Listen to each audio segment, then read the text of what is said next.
pop up your videos, make sure everything's working before we officially begin. I see Councilmember Butterfield. I think I'm missing Councilwoman Soria.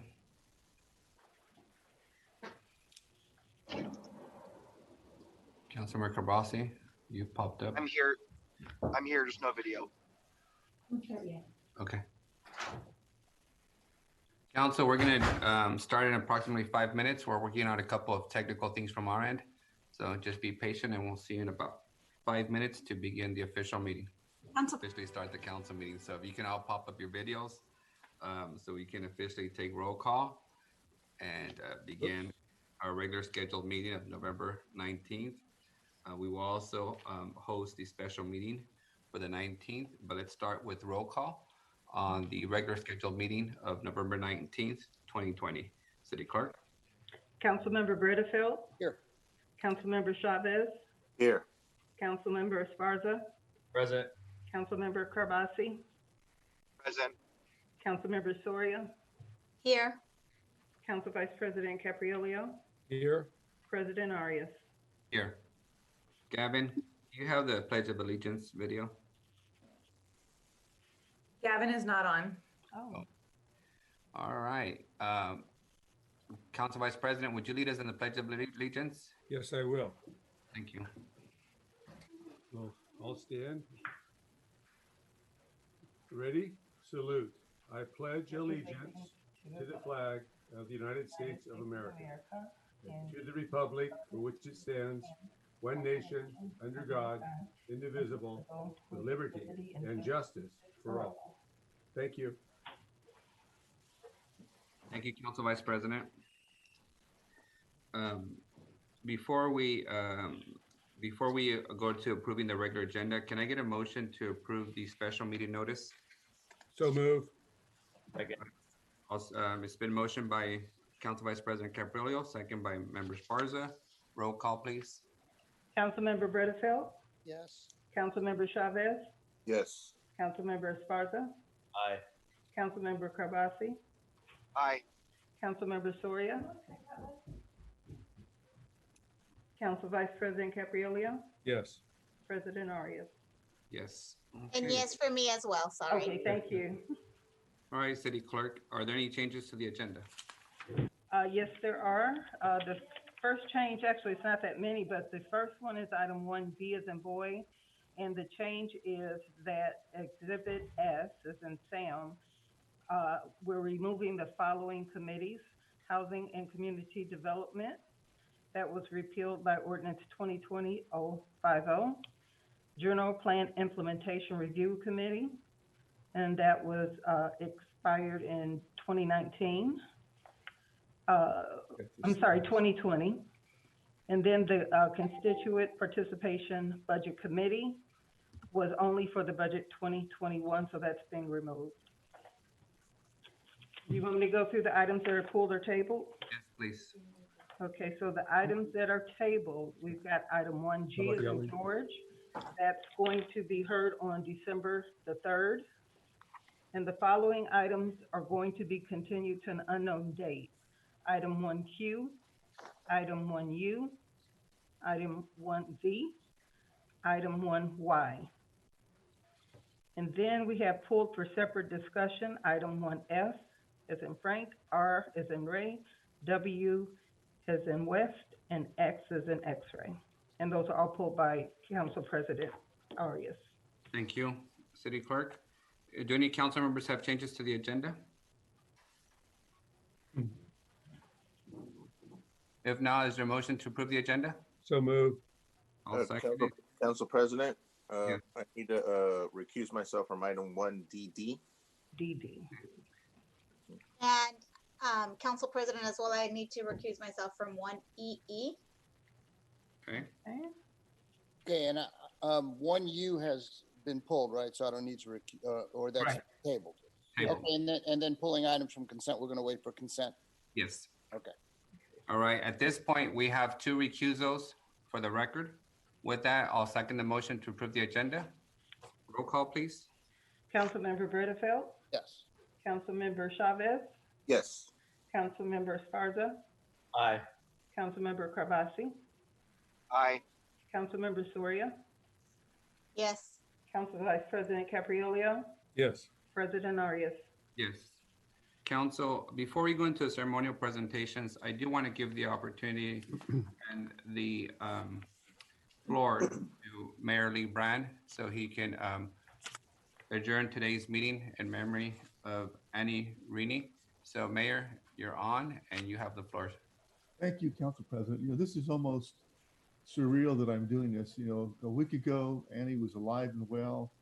She was a longtime city employee, worked in the call center, worked at the Fresco, worked in my office. Always had a smile, exuberant, zest for life, and every day we live is a gift. So please close this meeting in her honor, Annie Rini. Thank you. Thank you, Mayor. And from my part, Mayor, I worked with Annie on some of the cannabis stuff early on, and she was always the lady who walked in with a smile, left with a smile. And given the stress of this building, you can never see it on her. So she's one of those employees who was always happy to be in this building and to do the work of the people of Fresno. So she will be missed dearly, and our hearts are with her family. All right, Council. Now let's go to the next ceremonial presentation item, which is by Council Vice President Capriolio, proclamation for Valley Caregivers of the Month. Thank you very much. Good morning, everyone. And, earlier this month, we did a proclamation for Alzheimer's Awareness Month. And many of you heard me say the topic is very close to my heart. Why is that? Because many times we forget those that help many of our loved ones at home for giving care to those in need. More specifically, my mother was the caregiver of my father.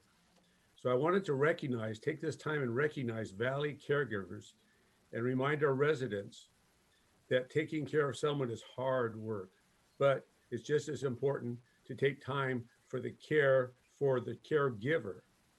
And this organization comes in and provides that relief to family members. Unfortunately, my mom was unaware of this at the time she was taking care of my dad. So she didn't have the time to go do things that she needed to do for herself. And of course, after 62 years of marriage, she was dedicated to my father and his care. So Caregivers is a great organization. They're amazing. The people work very hard. The volunteers are great. And Valley Caregivers Resource Center is a gem for our community. So I want to thank Michelle, her team, for their tireless work, and they're advocating for our seniors. We have an annual lunch where we recognize caregivers from the entire Valley. It's really a great organization. It provides an invaluable service. And remember, those that are caring for loved ones, they need a break too. So if you have the opportunity as a family member or a friend, please help them and give them a break, and or send them to Valley Caregivers. So Michelle, would you please say a few words for us?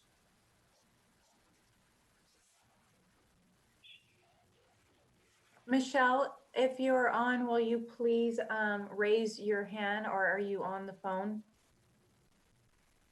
Don't see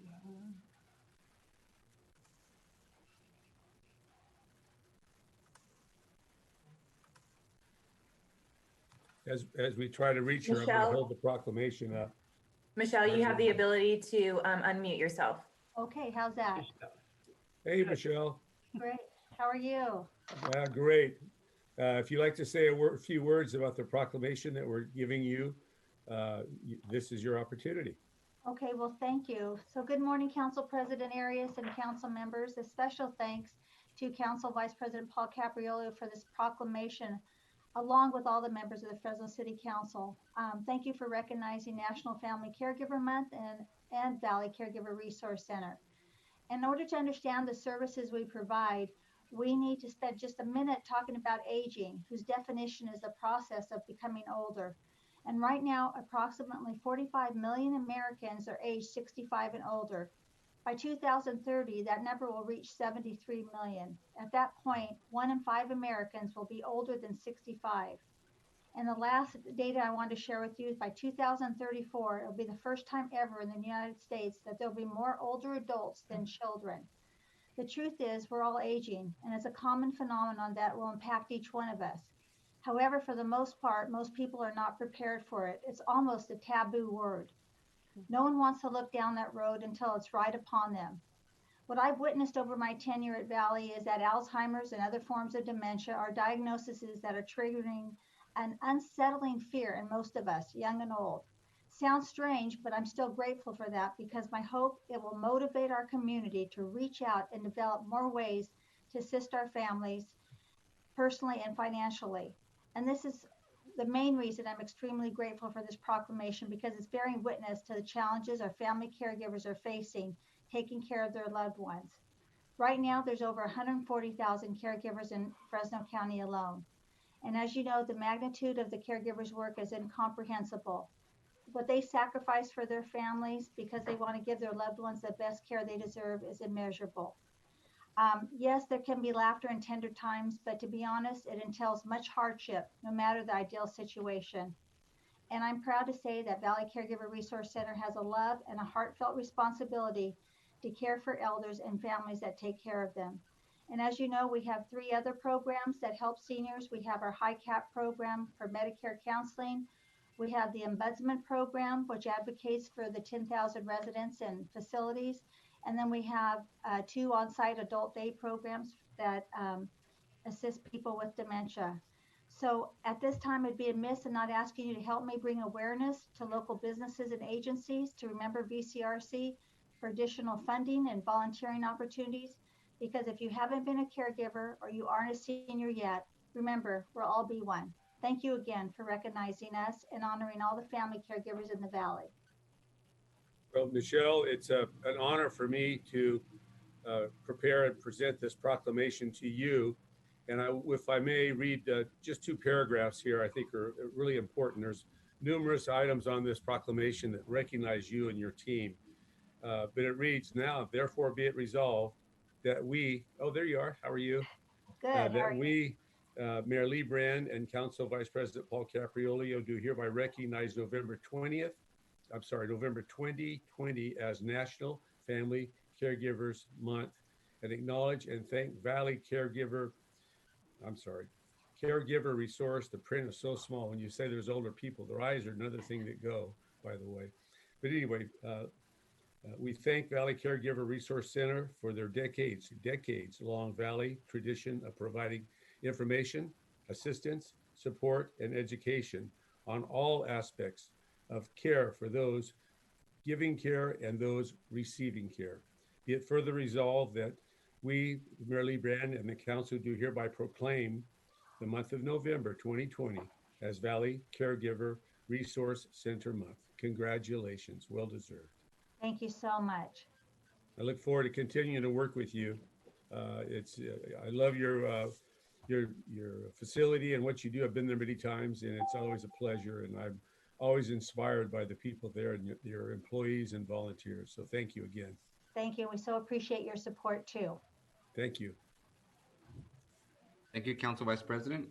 And you are up next for the next proclamation for the day. Thank you again. Good morning, everyone.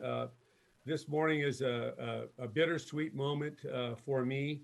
I have a proclamation here for Dr. Joseph Castro. He started at the university as I started here at City Hall on my 2 terms. That was 2013. It seems like yesterday. And we've grown together, and he's done so much for the university and so much for our community that I felt that it would be most appropriate to present him with a proclamation today, honoring a little bit of the great service he's provided to our community. And if we were live on the dais, I would ask everyone to join me in saying that Fresno State University in District 4 is the gem of my district. It is the crown jewel, as you all have heard me say over and over. And they usually tease me about that, but unfortunately we can't do it, but there it is. You are the crown jewel of my district. Dr. Castro, I'd like to just, you can see the proclamation, and I would like to just read 1 paragraph. Whereas under his leadership, Dr. Castro led the university to become a national leader in recruiting, supporting, and graduating students from diverse backgrounds. Fresno State is routinely among the top public colleges in rankings issued by Washington Monthly, U.S. News and World Report, Money Magazine, and many other publications for its efforts to enhance student achievement as measured by graduation rates and social mobility. Dr. Castro, it's incredible, and our journey will never end. I know you're the chancellor, and you're going to bring the boldness that you brought to District 4 and the city of Fresno to that establishment. And if you need a junior or a sophomore chancellor, I'm available. I'll be able to help you out as much as I can. But I feel that we are a great team, and I think your staff, Larry and Debbie, and everyone that I've come into contact with, I can't thank you enough for all you've done. And Dr. Castro, if you'd like to say a few words, the floor would be yours. Good morning. Thank you, Council President and Council Vice President and all the City Council members, and I see Mayor Brand as well. I certainly appreciate the recognition, Councilman Capriolio. I want to send the love back to you. I can't think of a major event on campus at Fresno State from 2013 until COVID where I didn't see Vice President Capriolio there, and many of you as well. And I just want to express my thanks on behalf of Fresno State's 25,000 extraordinarily talented students and our faculty and staff who are dedicated to serving them, and our alumni, including some here on the council. I just want to say thank you. Our partnership with the city has been so strong. We've made progress together, especially in serving the neighborhoods around the campus and making it a little bit safer for everyone. And I just really want to express my appreciation to you. I leave with Mary with bittersweet feelings. I'm going to do my best to support Fresno State from my new position. And I know that you're going to enjoy working with our interim president, Saul Jimenez Sandoval, who, like me, is from the San Joaquin Valley. So he understands and loves the Valley. And he'll be joined by Vice President A. Stone, who is another Valley native. And I know we're going to continue the progress. Larry will be with me in Long Beach, so he'll be helping me support Fresno State from there. And again, I just want to say thank you for everything. And if I can help along the way in the future, please let me know. And I have a copy of the resolution here, and I'm very grateful for it, and also for all of you. You're wonderful people who really care about our city, and I appreciate your public service. Dr. Castro, if I can show you, I'm always going to be a bulldog. You know that. So I'll be having these I love it. colors often. And Mayor Brand wanted to say a few words to you, sir. Thank you. Mayor Brand? Lee, you? I think you're on mute, Mayor. Thank you. This has There been you are. good for me. We've had a great relationship. I think the quarterly meetings we had, the football games, the numerous events. Fresno State's always in my heart. I'm always going to be a bulldog. I wish you the best. I think the best has been chosen. You're going to do great things for the university system and out of Long Beach. You've taken your best people too. So, but from a friend, you've been a great friend to have, and you've got a good heart. And all I can say is be bold, go Dogs. Thank you, Mayor. You're welcome. Dr. Castro, if I can flip the screen back to you. I see Lee. I love you, Lee, but it's Dr. Castro's day. You just have to speak and he'll There pop. you are. Oh, there's the president. So, Dr. Castro, can you hear me? Yes. Okay, so you're not on my screen here, but we're supposed to do this, right? I've got the proclamation and I'm going to hand it to you virtually. Have you got it yet? Hold yours up. So I'm giving you, there you, perfect. How about that? How about that? So I just want to read one paragraph more. It says, now, therefore be it resolved that as Mayor Lee Brand and the Fresno City Council members do hereby honor and recognize Dr. Joseph Castro for his many years of dedication and service to the Fresno State community and Central California, and wish him the very best as he embarks on a new journey. Be it further resolved that we, Mayor Lee Brand, the Fresno City Council members, do hereby proclaim Thursday, November 19th, 2020, to be Dr. Joseph I. Castro Day in the city of Fresno. Congratulations, sir. And one more thing. Thank you. One more thing. Happy birthday, Saturday. You're the best. We're going to miss you so much. I'm going to miss all of you. Thank you so much. I appreciate this. And please call me whenever I can be helpful to you. Go Dogs. Go Dogs. Congratulations. Thank you, Dr. Castro. Thank you, Dr. Castro. If I just may say a few words, you know, I recently saw a photo of you leaving your mother's house, a very modest house, after breakfast. And it just reminded me of the days that I go to my mom's house early in the morning to get the warm tortillas and the real great breakfast, and then, you know, head on to, you know, the heavy lift of moving a city and a university for you. And it just reminds me that that's the kind of background and lived experiences that has made you such a great president for us, and that has skyrocketed graduation rates for so many kids. It's, you know, as many degrees in Ivy you serve, you don't have the passion and the fortitude to push through reforms and improvements. So for that, we thank you. We also thank you for Ms. Mary Castro. She not only has been a great First Lady, but she's actually pushed her own body of work, not just at Fresno State, but at the Fresno Housing Authority. You know, she's a force to be reckoned with, and you've shared her with us. And lastly, Dr. Castro, thank you for putting your own children in our public schools, you know, what they need and what they can become. You know, it's, again, one more a lived example of knowing our kids, you know, intimately. And for that, we thank you. The university is a better place that has the same lived experience that you have to take your place on an interim basis. We hope you find somebody permanent that, you know, follows in the big steps, footsteps that you've left. But, you know, I know you're gonna do bigger and better things, but I do wanna thank you for re-energizing this community and making sure that the university was home to everyone, every farm worker, every, you know, kid from every walk of life feels like Fresno State is their home thanks to you.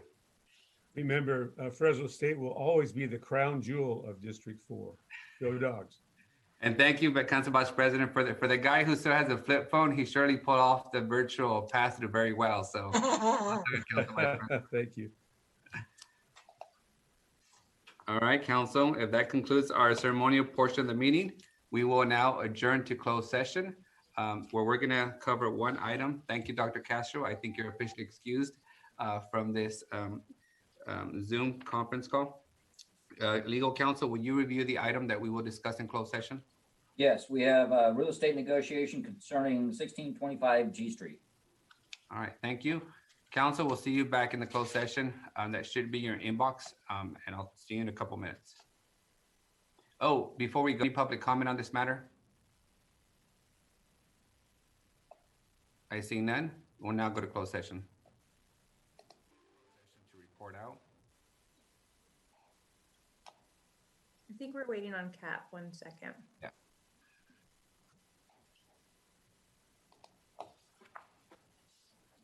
Council President, can you repeat that once we get Yes. all the members? Okay.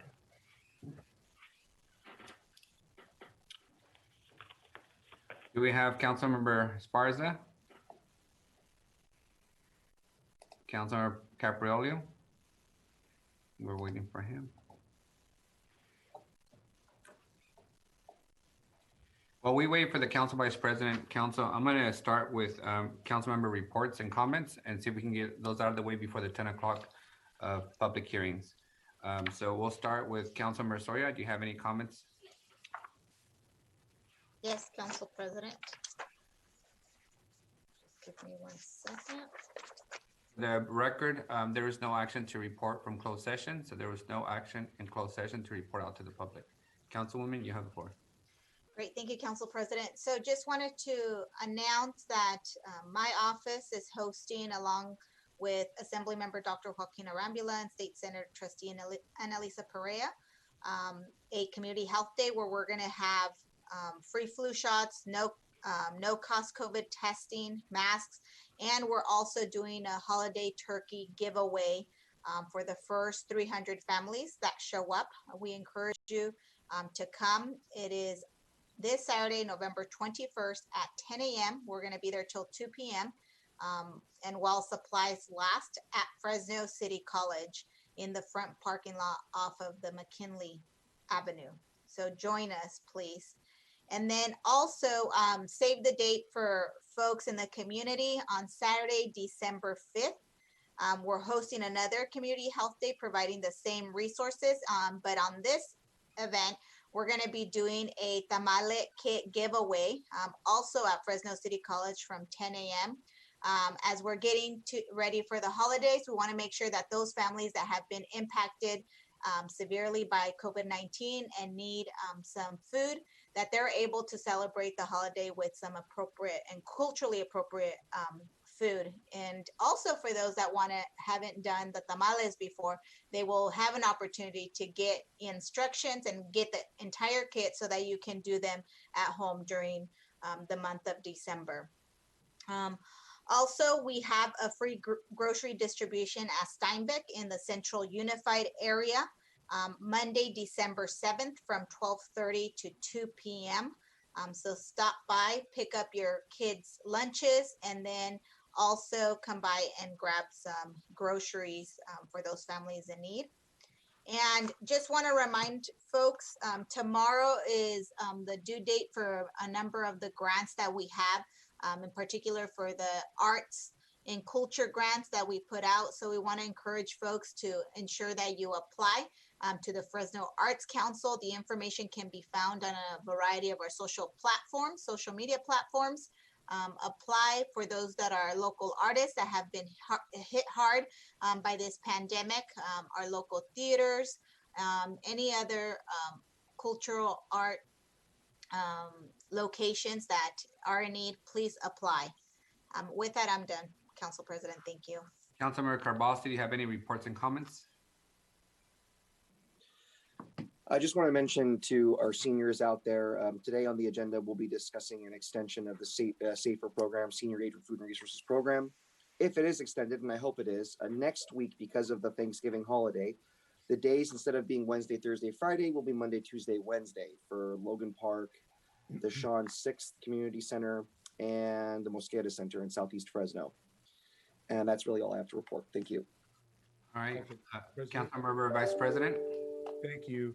I wanted to invite all of you to come by the 6th and Shaw Center. They are taking the interior totally out. We're moving along there. It's progressing quite well. And it's thank you guys for the support. It's really a meaningful addition to the El Dorado Park area. Likewise, at Melody Park, they finally got the tank in for the splash pad. It's in the ground and it looks fantastic. I know it's not something you'd like to see, but it's really exciting to me. I've been out there like 3 times taking photos. So again, thank you all for the support. That's moving along quite well. And then most importantly, next Tuesday is Operation Gobble, 5th annual.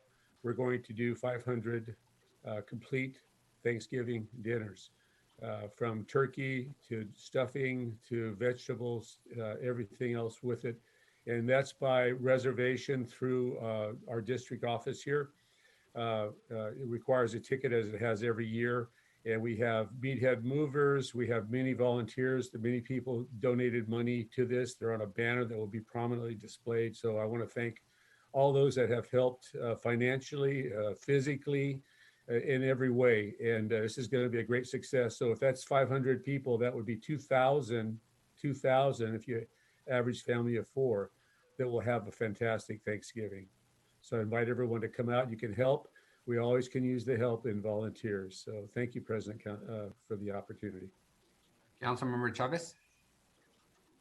I just wanted to thank the CBOs that have been working with us. I'm chatting with a couple of our constituents the last couple of days. They've been very helpful. Our folks over at Reading and Beyond had close to 900 food boxes the other day. And just to highlight the challenge in our community, they ran out of that in about 2.5 hours. And, you know, traditionally we would see maybe some little bit older cars coming through. These were newer vehicles, folks that are struggling. It's been very challenging the last couple of months, and we really just wanted to say we appreciate the work that they've been doing in our community. And, you know, we're going to need their help to get us through these next couple of months. Thank you. Councilmember Bertfield.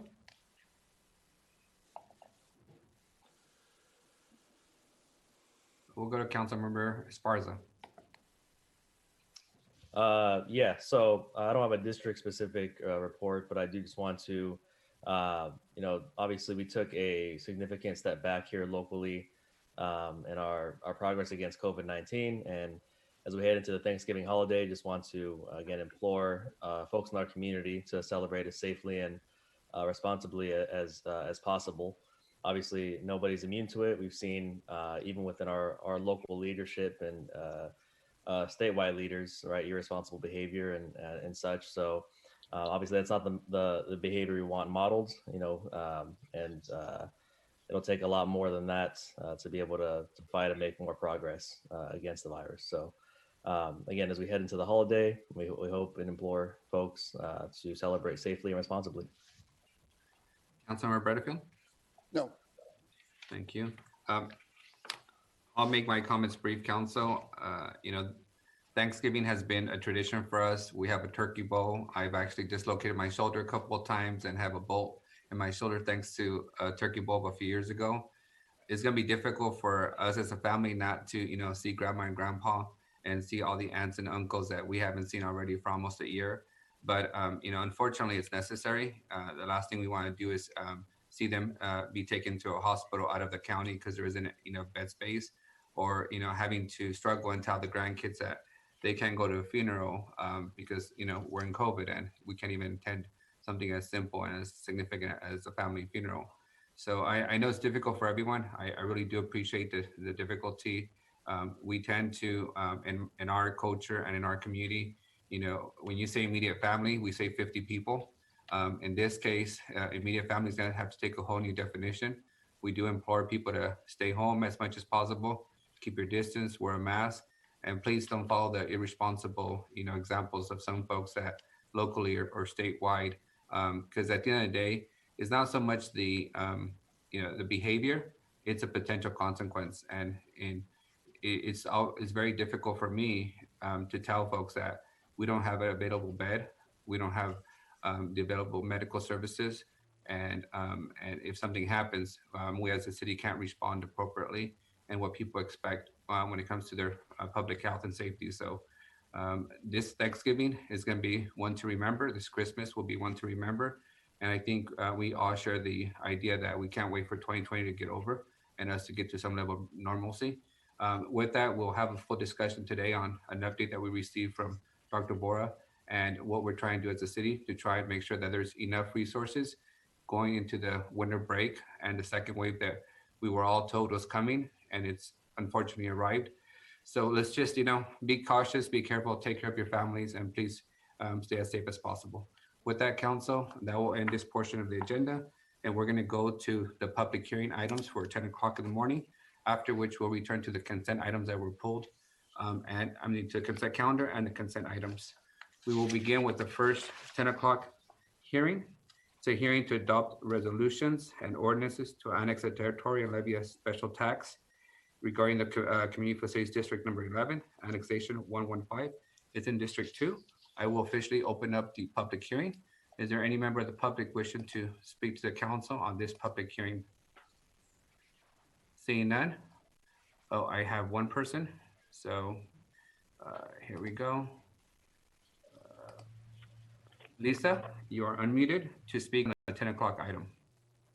Yeah, could you do us a favor, since we don't have printed copies in front of us? Once again, let us know what it is that you're talking about versus like 1U, 1E, 1EE, so the public can understand what you guys are talking about. Sure. Thank you for the reminder. All right, council, that's all the public comment for this 10 o'clock public hearing. I will now close public hearing and return to District 2 council member. Would you like to make a motion? Motion to approve. Is there a second? Second. It's been motioned by member Carbasi, second by member Bredefield. Roll call, please. Councilmember Bredefield, Yes. Councilmember Chavez, Yes. Councilmember Esparza, Aye. Councilmember Carbasi, Aye. Councilmember Soria, Yes. Council Vice President Capriolio, Yes. President Arias. Yes.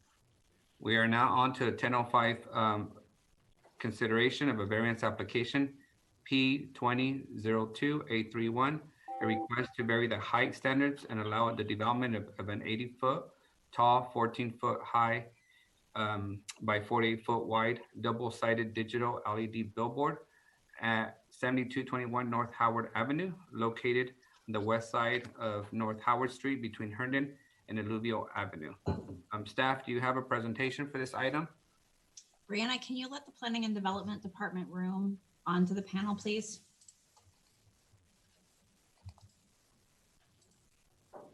All right. Is Jose Valenzuela, are you a planning development person? Jennifer, who do you have with you? Yeah, Jose, it kicked me out. Yes. Quick. All right. Miguel, Hello. see if you can promote him. Yes, can you hear me? Yes, we promoted Jose and the Planning Development Department to panelists. So planning staff, you have the floor. Please identify yourself for the record. Okay. Good morning, Council President and Council members. My name is Jose Valenzuela and I'm with the Planning and Development Department. This morning, you'll be considering the subject variance application and the related environmental assessment. Staff has, I'll go ahead and initiate my presentation now. Is it okay if I share my screen? Could I have those rights, please? We can see you. There you go. Yeah, we saw it. I had it up for you, Jose. Oh, okay. Yeah. Is it okay if I share my presentation? Yep. It's the same, but it's just I have my notes on there, so that's all right. The clerk will just need to let you, but go ahead. Okay, share screen.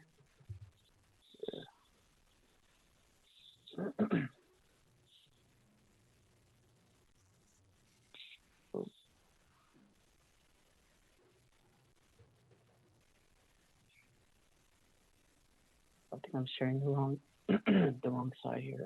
Let's see.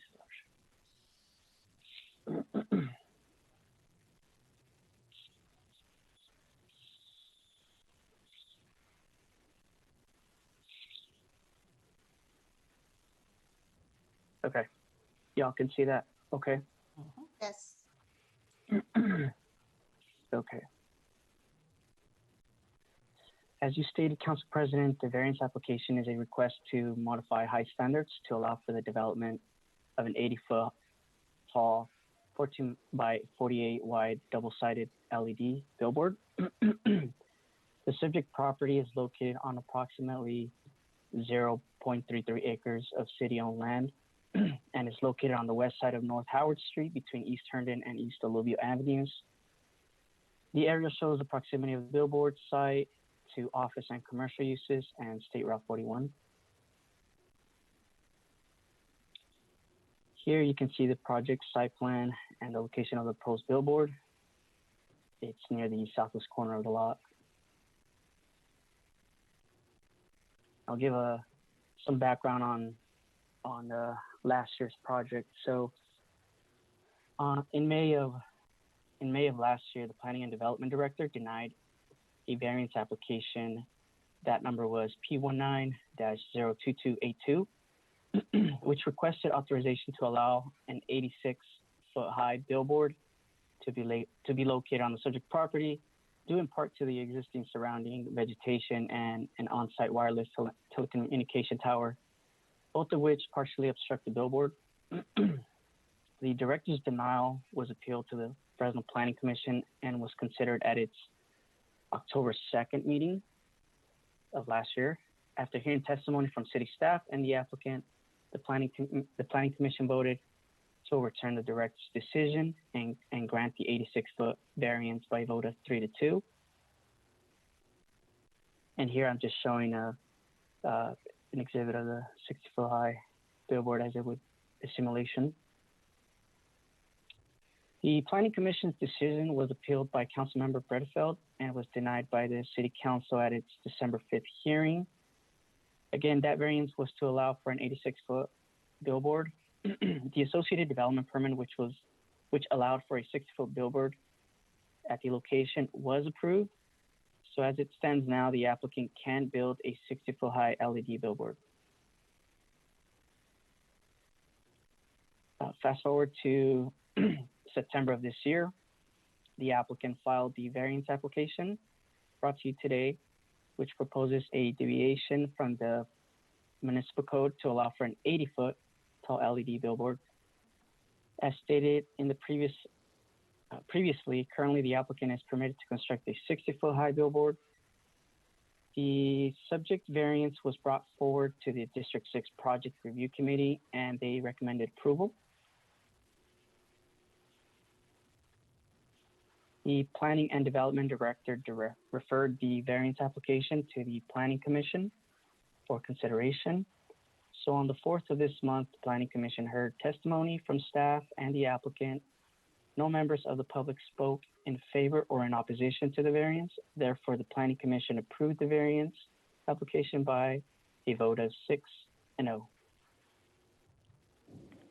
Planning Commission's decision to approve the variance was appealed by Councilmember Bredefeld's office the following day and has now been brought to you for consideration. Staff recommends that the City Council consider the subject variance and the related environmental assessment. This concludes staff's presentation, and I'm available for any questions. The applicant Armin Division is on the line to answer any questions as well. Thank you. Thank you, city staff. With that, I'm going to go to public comment. Is there anybody in the public wishing to address this application for a variance of a digital billboard in North Fresno? I see a couple of folks, so allow me to go to Lisa first. Lisa? Good morning. I just have a couple of questions about the light, the glare, and an issue of beautification of that corridor of traffic. What is the council's opinion on the beautification and just signage? Because in Fresno, we just have so much signage. And also too, what is the glare impact on the neighborhood and the residents near there, and how would it be affecting them at night? Thank you. The next person is Armin. Armin, you're being unmuted to address the council. Good morning. Thank you, Council President. I'm hoping everyone can hear me. Yes, perfectly. Proceed. My name is Armin Devedjian. I am an architect and I work with Outfront Media, and I appreciate the opportunity today to present our project to you. For the Council's consideration today is the appeal of Councilmember Bredefeld of the Planning Commission's approval of the variance. We request, obviously, that the Council deny the appeal and uphold the unanimous approval by the Planning Commission, which will thereby allow the project to proceed. We want to also be clear, first and foremost, that the City of Fresno is our partner in this venture, as Jose stated, requesting the variance to increase the sign to a height of 80 feet. This application is considerably different from the one presented last year at 86 feet. We have reduced our ask by 23% in order to address some of the concerns that we heard. But the variance is necessary to ensure feasibility and marketability by substantially clearing nearby visual obstructions. If we can't clear the obstructions, then the project is not marketable, and both Outfront Media and the city of Fresno will suffer revenue loss as a result. As Jose mentioned, the property is located between North Howard Street and State Route 41.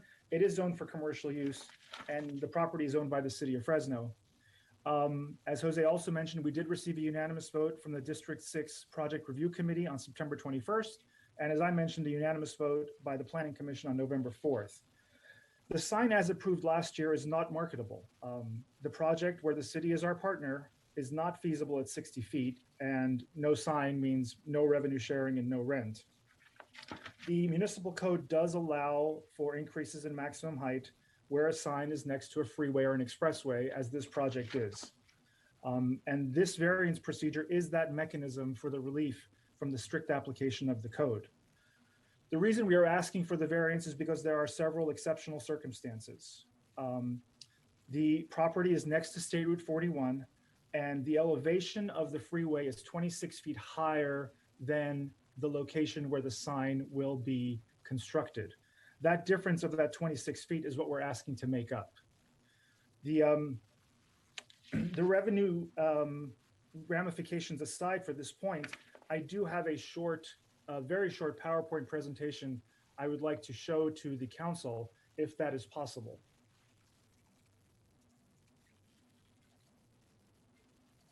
I think we're okay unless the council says otherwise. Then I'd like a presentation, just very brief, not too long. Okay, you may proceed with the brief presentation.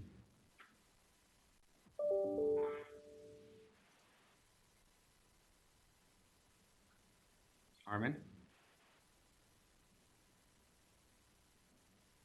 I think you're on mute, Armin.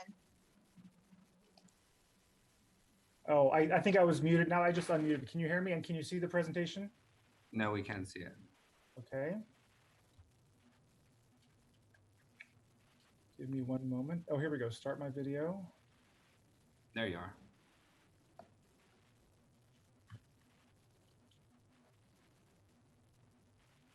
There should be a share screen on the bottom of your computer. It should probably be green. I do see that. So when you hit share screen, it'll ask you which screen, and then there you go. And there we are. So I hope you see what I'm seeing, the first page of our presentation. Yes. Excellent. Thank you.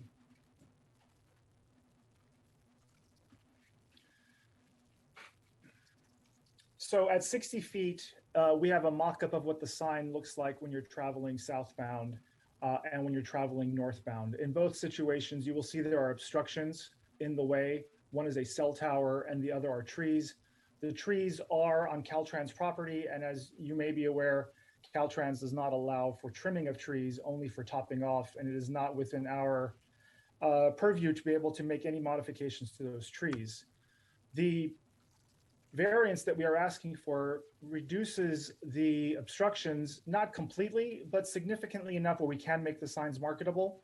Again, southbound, you see the cell tower encroaches slightly on the bottom of the image, and northbound, the trees, if they are kept trimmed, which Caltrans does do periodically, but we have no control over, again, the trees may slightly obstruct, but not completely. And the reason we're all here is obviously that 26 foot is the difference. That's the whole ball game. The 26-foot difference between the grade of the freeway and the elevation of the sign makes this sign not marketable unless and until the city approves the variance to make up that 26 feet. The significant, if not a preeminent factor in billboard value, and thus the revenue generation, is the approach visibility. The approach should have as few visual constructions as possible moving through it. Any obstruction to an advertiser is not optimal, but an obstruction that is significant will result in the advertiser having less interest in a billboard that is obstructed. And in order for an advertisement to be effective, it must be seen clearly. One other issue that I think had been addressed previously was the safety of the sign. And a taller sign is in fact a safer sign. because a sign at 80 feet will allow the motorist to see the sign without any obstruction. They will see it faster, they can read it faster, and they will ignore the lower lying trees, lights, and other obstacles. The faster they read the sign, the safer it is for all the other drivers on the freeway, including the person that is reading the sign. And just so the city council doesn't think that they're setting a precedent by allowing the variance, the current sign that's existing at Manchester Center, which is located just a few miles south on 41, is actually at 85 feet high.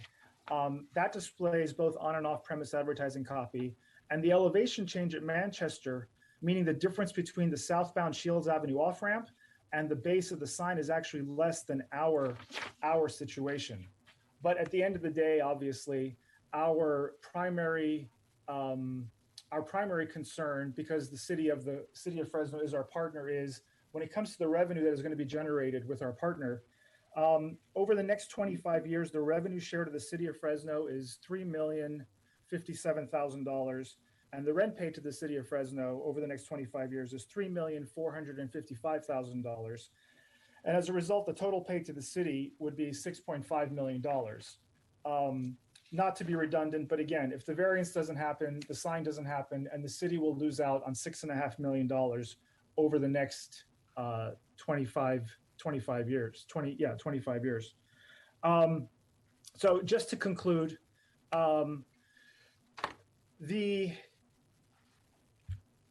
first, I do want to thank Jose Valenzuela from the Planning Department for all of his work. I want to thank you, the council members, for the opportunity to present our application. The sign is located in an area that is not particularly uniquely sensitive. I believe one person commented about the residents. There are no residents in the area. This is all commercial development, all office space on both sides of the freeway, and within a significant distance of the actual location on Howard Avenue. The site is also immediately adjacent to other utility structures. There's 2 existing telecommunication towers that are similar or greater in height.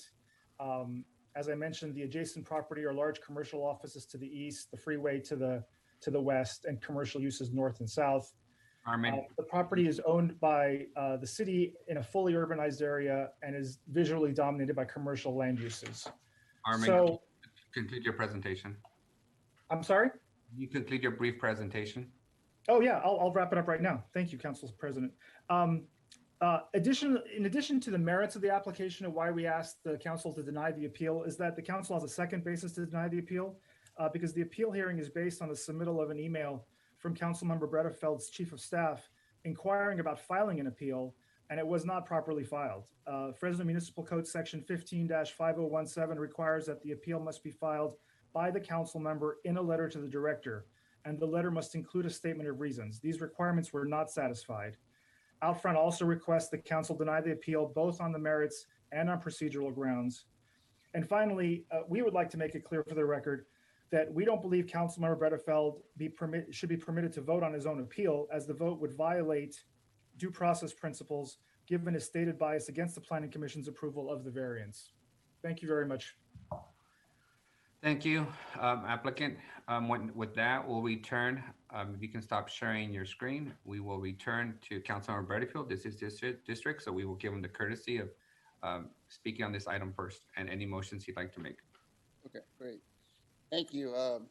Appreciate actually the presentation, and I understand the feelings that Outfront Media has regarding the sign. I mean, I certainly support businesses and want businesses to be successful, including Outfront Media.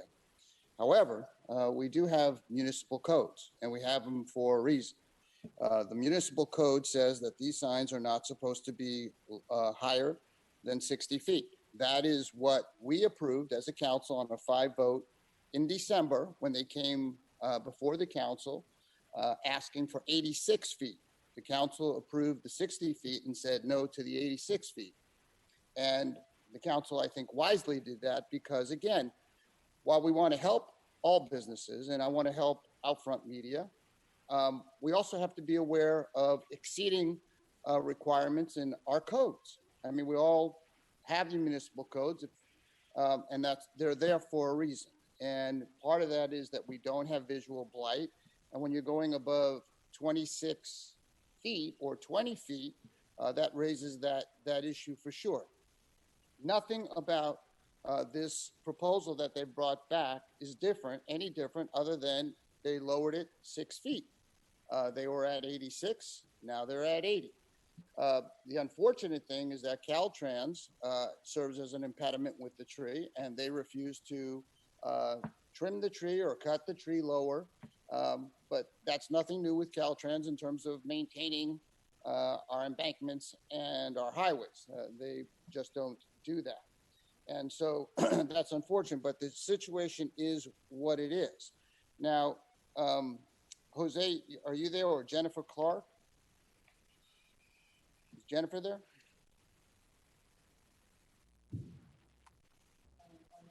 Planning, you should be online. Councilmember Gretafield, Will Tackett, Planning and Development Department here. Okay. So Will, you denied this, their application before, and as I looked at your denial, to have the variance, they have to meet 4 criteria, right?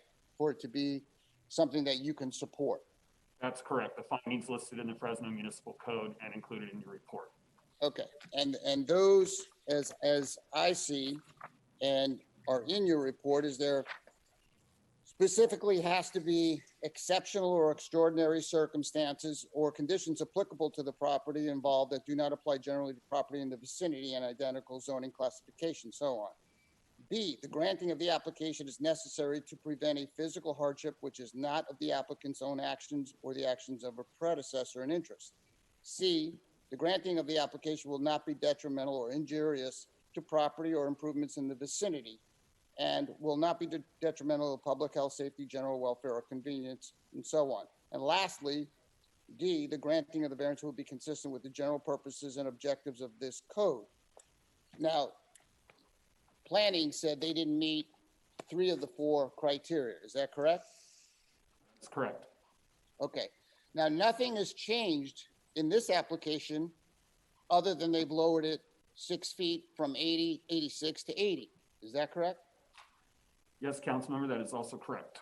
Okay. And so nothing has changed with them needing to meet the requirements to change the variance or to approve the variance. They do not meet 3 of the 4 requirements, and for planning and development to support it, to ignore the municipal code of 60 feet, they would need to meet all 4. Is that correct?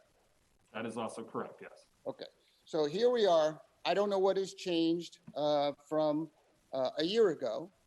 Nothing has changed in their application other than they've reduced it by 6 feet. The environment hasn't changed. The circumstances haven't changed. Nothing has changed except they've come back and said, we're going to lower it 6 feet. I would again ask the council to do what you did in December, which was the correct decision, which is requiring, as much as we want to help Outfront Media, and I do too, we have a municipal code.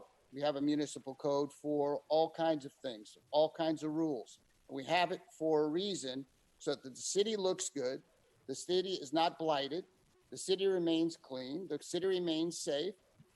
We have all kinds of rules as you're doing now for cannabis. You can't just do things willy-nilly. There are rules, and we have rules in place so our city looks good and things are developed according to those rules.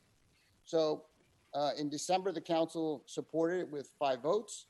I would ask that the council follow that standard again, follow the Fresno Municipal Code. I would ask that Outfront Media work with Caltrans to get the tree out of their way so they can comply with the municipal code and not have an obstruction. I mean, it's simple to deal with a tree as opposed to shoot a sign 80 feet in the sky. There will be many complaints if this is approved from people who are driving along those freeways. I know Councilmember Carbasi will get those calls. I will get those calls. Perhaps others will. And I ask the council, follow the Fresno Municipal Code. It says 60 feet. It doesn't say 80 feet, and there's a reason. And they don't meet the criteria to support the variance. And that's why I've appealed it now for the second time. And I'd like to make a motion to deny their appeal and turn down their request for the 80 feet. Councilmember Butterfield, before we take your motion, just want to make sure we're clear because the agenda item includes both the deny and approve and the appeal. So I know you appealed this. So legal counsel, what would be the motion to deny this application going forward? The motion, Councilmember Redfeld set forth the motion that would deny the application, which would be affirm the appeal. If that were approved, then the variance would not be approved. Okay, thank you for that clarity. Councilmember Bertha has made a motion to deny the variance and affirm the appeal. Is there a second for that motion? Seeing none, I will entertain a new motion. Is there a motion to approve the variance? Motion to approve the variance. Is there a second for that motion? Second. All right, there's a motion to approve the variance by Member Soya and seconded by Council Vice President Capriolio. Roll call, please. Councilmember Bredefeld? No. Councilmember Chavez? I think he went to the restroom. Okay, Councilmember Esparza? Aye. Councilmember Carbasi? Aye. Councilmember Soria? Yes. Council Vice President Capriolio? Yes. President Arias? Yes. The application of variance is approved. Thank you, Council. Now we'll move on to the consent calendar. We will first take unscheduled comments for the day and comments on any of the consent calendars that were not pulled from the agenda. So we need to pull the consent. There are items to pull from consent. yes, those are already noted, Council Member, earlier. But let me take public comment and then we'll unscheduled oral communication. Council President? No, I want to pull a consent. Oh, okay. I'm sorry. So let me go with, is there any items from the consent calendar members would like to pull? Yes, I'd like to pull item 1BB and 1EE. 1BB and 1EE from Member Bredfield. Any other members wishing to pull items from the consent? Yes, Council President. Item 1J, please. 1J from Member Soria. And was the Kingsview Yes. item already pulled? Yes. Okay, perfect. Thank you. All right. So now let me go to public comment. Is there Council any- President? Yes. Sorry. I apologize. I was remote when I heard about this. Did we pull the appointments today? Yes, they were tabled from the agenda. Okay, I've received a tremendous amount of emails from our Black community regarding Miss Kelly, who's overwhelmingly qualified, and I want to ensure we're actually going to appoint her. So what happens now? The agenda was already approved, so the items were tabled, so we'll hear it at the next meeting. Okay, thank you. Thank you. All right. Any member Carbasi, do you have any items to pull from the consent? No, thank you, sir. All right. I thought Councilmember Chavez may have had, because he had asked earlier. Is he back? He's not. So let's, here are the following items that were pulled from consent for a separate discussion. 1F, 1R, 1W, 1X, 1BB, 1EE, and 1J. And for the public's benefit, I will describe them as we discuss them. With that, is there a motion to approve the remainder of the consent calendar? Motion to approve. Second. Council President, I just got back. Are we on now on consent? Yes, we are in the process of pulling consent items for individual discussion. Do you have any to pull? Did you register the recusal already from the consent? Yes. I have those. And then what about the special meeting items? Are those being heard later? Those are being heard after consent. Okay, thank you. All right, now there's a motion to approve the agenda as amended, the consent calendar agenda, and there's been seconded. Roll call, please. Councilmember? I'm sorry, you were in the process of asking for public comment and Brandy has had her hand up. I'm sorry. Let me go to public comment on unscheduled oral communication. That's on any item on the agenda. for any item not on the agenda and any item on consent. Randy, you are unmuted to address the council on any item.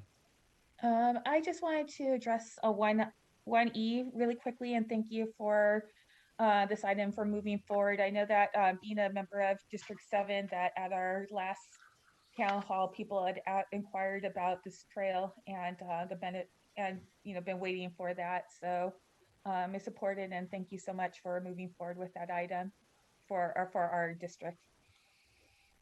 Thank you. Next person is Lisa. Is this my opportunity to talk about anything? Yes, ma'am. Okay, I got basically 5 issues really quickly. Miguel, I was not allowed into your town hall to discuss the budget, and I have great concerns about, the park and the dog park at Roding. So we need to really talk about that, and someone from your office really needs to make a return phone call. Kerbasi and Capriolio, thank you for the food boxes. My friend Alice loves them. At some point, is the city council going to talk about what happened at the high-speed rail lot the other day with the homeless being basically rousted out of there and where they're going? And also, Esmeralda, when are you going to start your Tory drive? I'm waiting with an open checkbook. Thank you. Thank you, Lisa. And we did postpone the budget town hall meeting. So when we get a new date, which I think we just settled on, we will make sure that we invite you, make sure you can participate. Next person is Rebecca Rangel. Rebecca, you're online. You can unmute yourself. Yes, can you hear me? Perfectly, thank you. Thank you very much. I know that this item isn't going to be on till this afternoon. However, I was just given notice that I have a commitment this afternoon. So what I'd like to do is address the Commission on Police Reform recommendations to City Council. And I promise not to torture you too much. I really have it down to just a few items that I think are critical. I was with the group for almost 20 years on the Central California Criminal Justice Committee, who are going to be folding in and working and supporting the Commission police reform recommendations, because they're just so exciting. They really are. Beginning with number 1, the Civilian Oversight Board, I'll refer to as COB. I love that it's going to replace a Citizen Public Safety Advisory Board that basically was just in existence in name only. I have kind of a huge concern. I know you guys already think about this, but I'm going to put it in the front of your brain, and that is the conflict of interest, quote unquote, of a ex-police chief, now mayor, soon to be mayor, going to choose the new police chief. Is that just more stinky politics in Fresno? I mean, that's disgusting to me. And I'm going to be writing another letter soon, but I'm just shocked that, he really shot Lee Brand in the foot on that one. So now we get to get a very disturbed man choosing our new police chief. Again, I'm very scared about that. Item moving on in order of importance to me, 35, the 20-year-old financial / software system that can't track expenses for the PD. What's wrong with that picture? Again, broken structural issues. The whole idea of creating and expediting new software so that the city departments, beginning with Yvonne Spence maybe, and all other departments, public, create some accountability and some transparency, because we don't know where all this money's going. I mean, we've got a pretty good idea where most of it's going, but we don't know.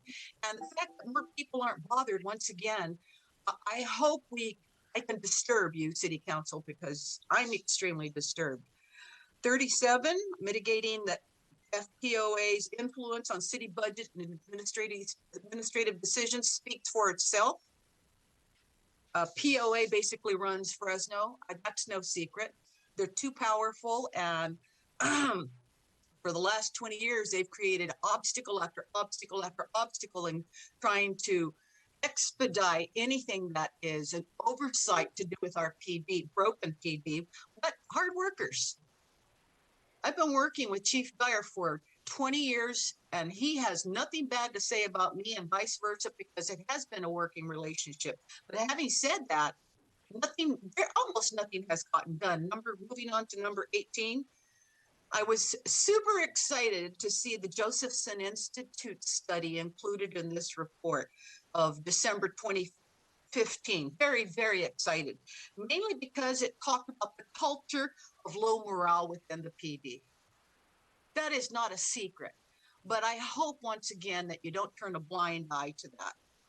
Civilian as well as patrol units talked about the low morale, and that's huge. Again, I care about our police, and that's number 18, once again, is I hope you take a closer look at. Moving on to 19, improving early intervention, and a system that needs to be created, more intervention and more a culture within our PD of communication and not confrontation and shoot first, ask questions later. What comes to mind when I say that is the Murrieta shooting of April 2017, the 16-year-old boy running away from the police, gets shot in the head. And as I've already asked 3 different people in high places, whatever, because he was a suspect in a 19-year-old's death the day before. Did anybody ever discover whether he was even involved in that? Never heard another word about that. So again, troubling that our police still, in the last 20 years, still shooting first. Thank you. I want to end with just one thing, and that is a comment that Oliver Baines made, who is on the commission. And he said, we aren't the military, and we're not at war with our community. And I really just hope that we can own that mindset, because Fresno PD is in trouble. And if the PD's in trouble, the community gets to survive those mindsets that are extremely dysfunctional. So again, thank you very much, Miguel, for your time. Thank you. All right, council, that concludes public comment of unscheduled oral and the comments on the consent calendar. We have a motion and a second to approve the consent calendar as amended. Roll call, please. Councilmember Bredefeld? Yes. Councilmember Chavez? Yes. Councilmember Esparza? Aye. Councilmember Carvasi? Councilmember Soria? Council Vice President Capriolio? President Arias? Yes. 4. Is that sufficient votes to approve? I'm sorry. Is that sufficient votes to approve the consent calendar? 4 votes? Yeah, it's 4 votes. Doug, you may want to chime in on that. I think it's okay. We'll have to check if any items are AARs referring to. Yes, item 1L as in Larry. That's AAR? Yes. Yeah. Also 1O, 1O, 1P as in Paul. 1S. Give my colleagues 2 seconds. They were taking a restroom break, so they'll be back online to make sure we have enough. Yeah. All right, Councilwoman Soria, can you record your vote for approving the consent calendar as amended? Yes. All right, yes. Okay. Yes. Good deal. All right. Thank you, Another Council. yes? Yes. I've got Yes, Paul. you need. We have 6 at this point. All right, that is Who's missing? Member Carbasi. Yes. All right. Okay. All right, Council. Thank you. We will now go to the items that were pulled. We'll start in the order in which they were pulled. We will start with 1F, as in Frank. This is the agreement with the Fresno County Transportation Authority for freeway litter abatement services. Scott, are you online? Yes, Scott should be online. I see him. If someone could let him onto the panel, please. That's fine, Scott.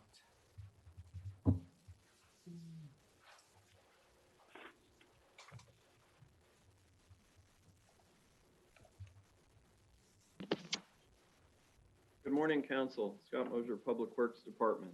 Hey, Scott, I just had one question. You know, this has been a Achilles heel for the city.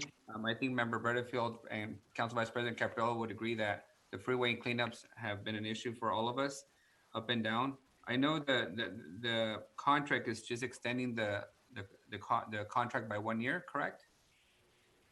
Yes, Council, that is correct.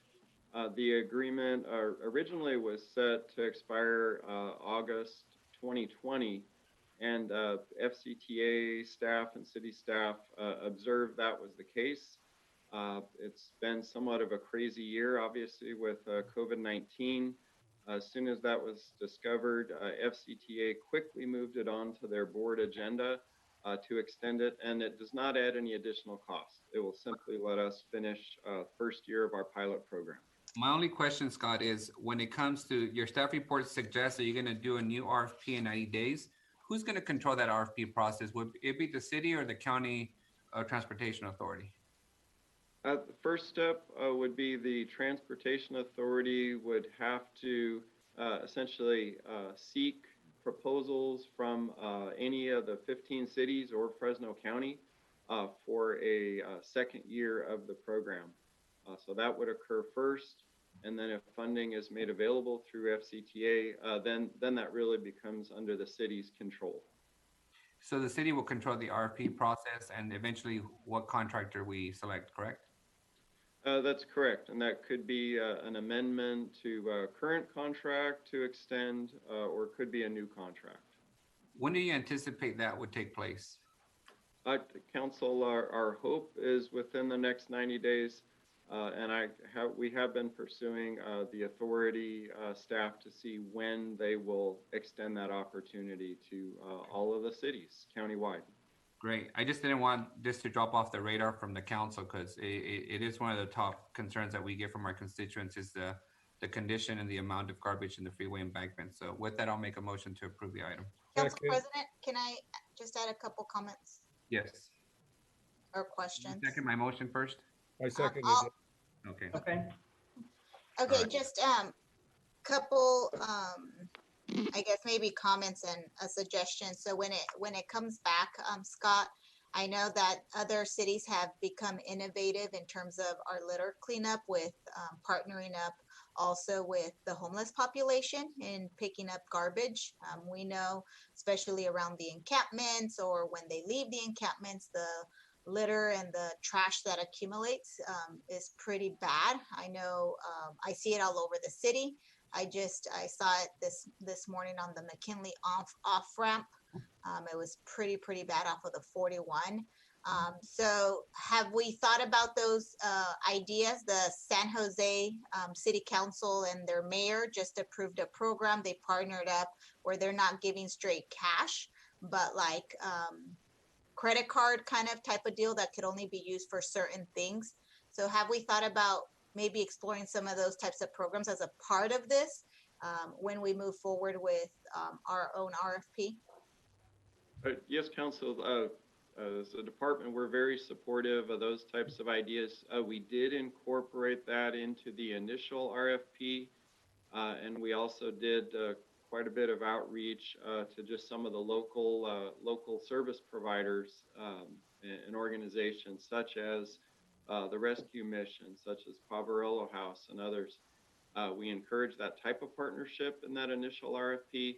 Unfortunately, we did not see those teams come together, but certainly the next year is another opportunity to do that.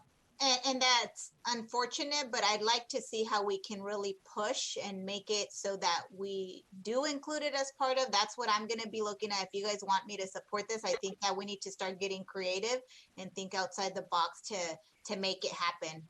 Find out why is it that people aren't interested in doing it.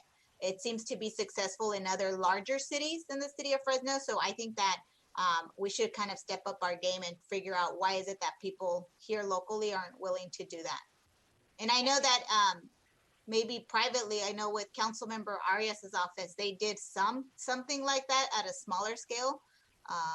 And it seemed there were some things to be worked at, but I think there was some success that could be learned from that where we can adopt some of that. Council President. Councilmember, you have the floor. Thank you. I'm the representative with FCTA, and Scott and I worked together on this to get the financing in a partnership with FCTA. And they are very open-minded, very willing, as I recall, unanimous support for this program. And that was just recently when we had the meeting and the vote on this issue. I appreciate Member Soria's comments. I think it might be appropriate if someone would reach out to San Jose or the jurisdictions that are familiar with this approach. And let's see what they've done to implement the theory. And maybe we can duplicate or replicate or improve that issue. As Scott, he and I have talked about this.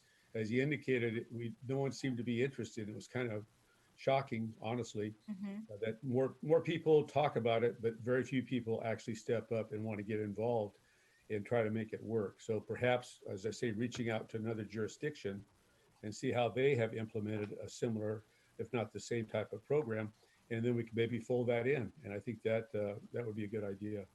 Council Vice President and Council President, since you guys are the makers of the motion and the second, would you guys be amenable to adding to the motion that we seek the opportunity so that, you know, we know that that's what we're going to push for, right? Seeking to cities like San Jose, but also making it not just an effort, but making it truly part of whatever comes back for council consideration as they move for second phase. Would you? I don't think that's an issue personally, but the problem is that if we can include it, but I don't want to condition a contract on that fact if, as has happened in the past, no one steps up to do it. I don't want to hold up the general cleanup and facilitating our freeway cleanup based on one or two items that we don't hit the marks on.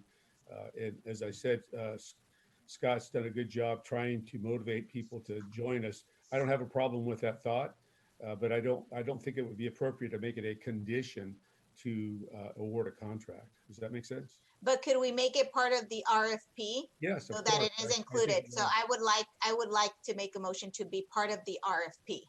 That's fine. Second. All right, we will, the makers and the seconds will accept that friendly amendment to the motion. So the motion is to approve it with direction to include the RFP, the suggestions recommended by Member Soria. All right, is there any public comment on this matter? I see potentially one. Brandy, do you want to speak on this item? Yes, I want to thank Esmeralda for her comments and that idea and thinking creatively, and suggest, you know, in looking through that, who is being reached out to, that we know that, you know, with We Are Not Invisible, that people have been, that our street family has definitely been interested in ways to be employed and have been involved with cleanups through the organization, and the organization had expressed interest in, I don't want to speak for the director, but that, you know, our organization has been interested in doing cleanups for working with the homeless to be employed to do things like cleanup in the past, as reached out to council members. So there's a possibility of maybe that is not so much that there is no interest as in looking at who would be extending the reach and who would be interested in getting involved in that, such as I've noted with We Are Invisible. Thank you, Brandy. Could you repeat again what Councilmember Soria is requesting on the RFP? Sure, Councilwoman Soria, can you repeat your request to be included on the RFP? That we include a program where we partner to have the homeless population be part of the program to pick up the garbage. Similar to San Jose City and their program. So that would allow vendors who submit a proposal to incorporate that as part of the proposal if they wish to do so. If they wish to do so. Correct. Yeah, it's not contingent on the award, but it's one more option for them to design into the proposal. Council President. You have the floor. Thank you. I wanted to thank Mark Standriff and his efforts for beautification of Fresno in my district in particular. And I just thought that's a good example of what can be done. And he's reached out to numerous organizations and individuals, and they've stepped up and been part of that program. So maybe that's another option that the communications director can share with us. I think there are a lot of options out there. We just have to explore and figure out what's most appropriate. So I think that's another alternative. Thank you. Thank you. If there's no other questions, we'll go to roll call. Councilmember Bredefeld, Yes. Councilmember Chavez, Yes. Councilmember Esparza, Aye. Councilmember Kabasi, Yes. Councilmember Soria, Yes. Council Vice President Capriolia, Yes. President Arias. Yes. Next item that was pulled was by Member Soria is 1J, the Complete Streets Policy Annual Report, the first annual report for the citywide. I think that's Scott Mosier's body of work. So Councilwoman, you have the floor. Perfect. I have a couple questions to ask. So as part of the report, I noticed that there are some PSAs that the BPAC does or did as part of this Complete Streets policy work. Can you tell me if the PSAs that they did are targeted? I know that we are trying to do a little more enforcement on cycling and so forth. I want to make sure that our diverse community is educated appropriately so that folks know what the rules of the road are when they are either on the vehicle or on the street. Yes, good morning, Council. I'd like to see if we can add our Jill Gormley, who's our manager for traffic operations and planning. There she is. And if we can have Jill speak to that. Jill and our team meet monthly with the BPAC, and Jill heads up that effort on the PSAs. Good morning, council members. Jill Gormley, Traffic Operations and Planning with the Public Works Department. We've done various different types of PSAs over the years. The one that's included in the report was on safety. It was done at the Manchester movie theater as a ad before the movie started. In the past, we've done bus wraps. We've done different events, bike to work events in May. We have plans to moving forward to do some PSAs for Bike Month again in May, and also Pedestrian Safety Month, which was just designated by the FHWA this past year. So October is the month for pedestrian safety. So we are also looking at doing some ads for that month, and they've been in various different forms. We've reached out in magazines. Like I said, we did the bus wraps. We've done the movie ads before the movies start. We're always open to suggestions and looking for new ideas that we can reach out to the members of the community to get the word out.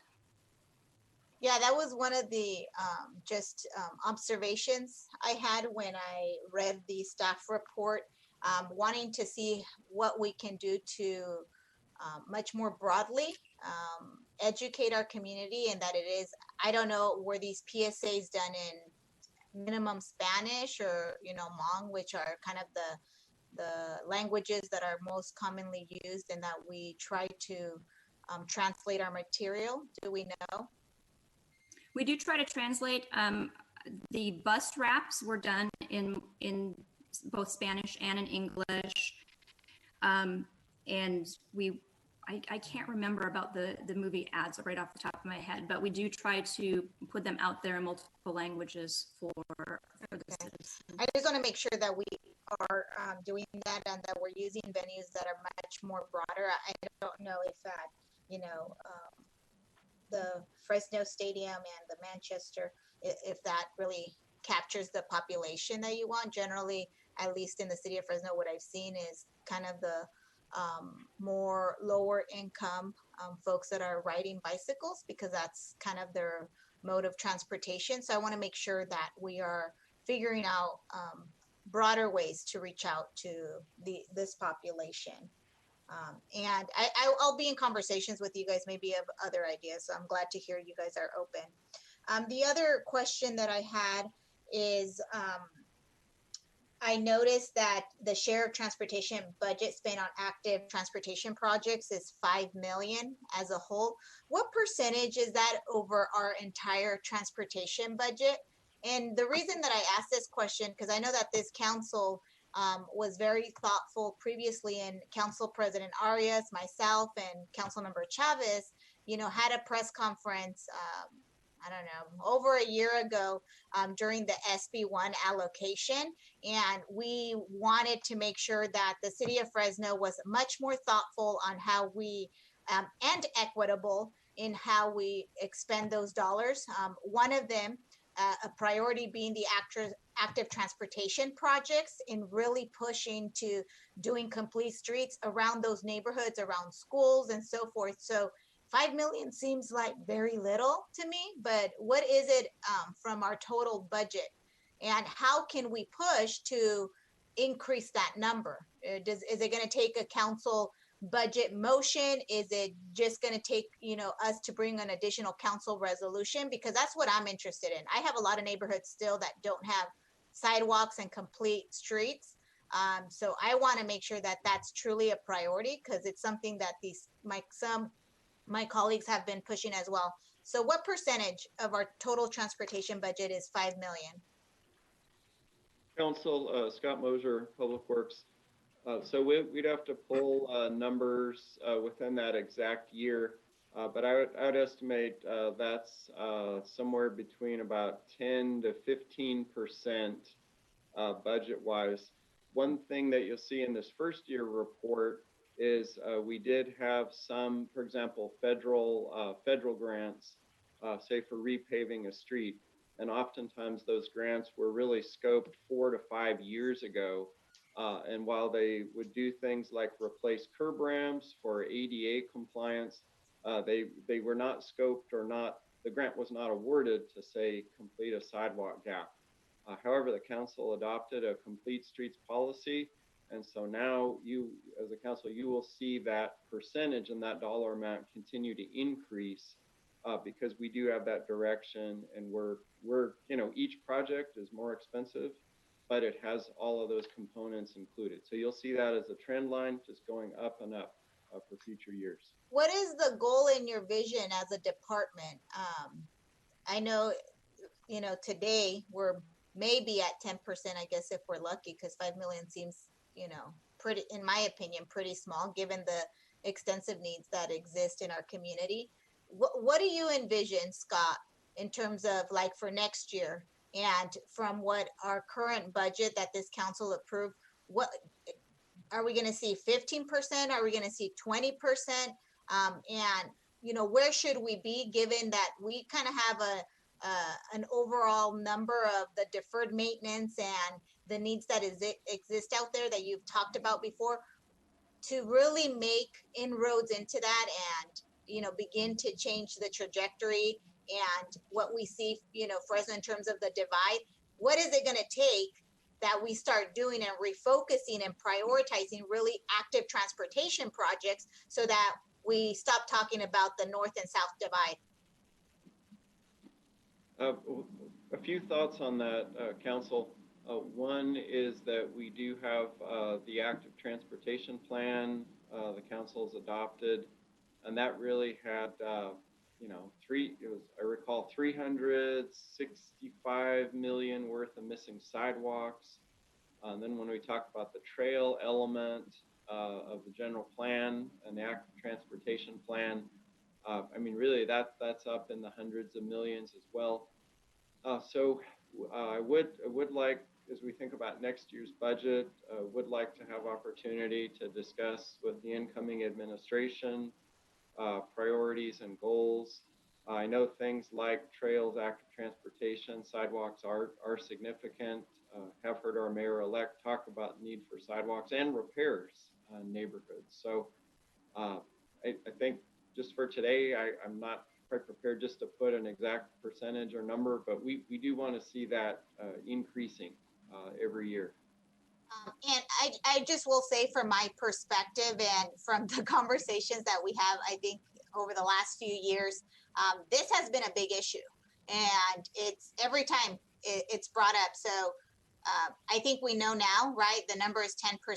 I'm not satisfied. I don't know if council president is satisfied with it. I don't know if any of the other council members, I'd like to hear from them, but I think that we really aside from the new administration, the council has been pretty clear. And I think that, a year ago when we said SB1 dollars, we need to ensure that there's equitable distribution. I'd like to see how that equitable distribution is really happening.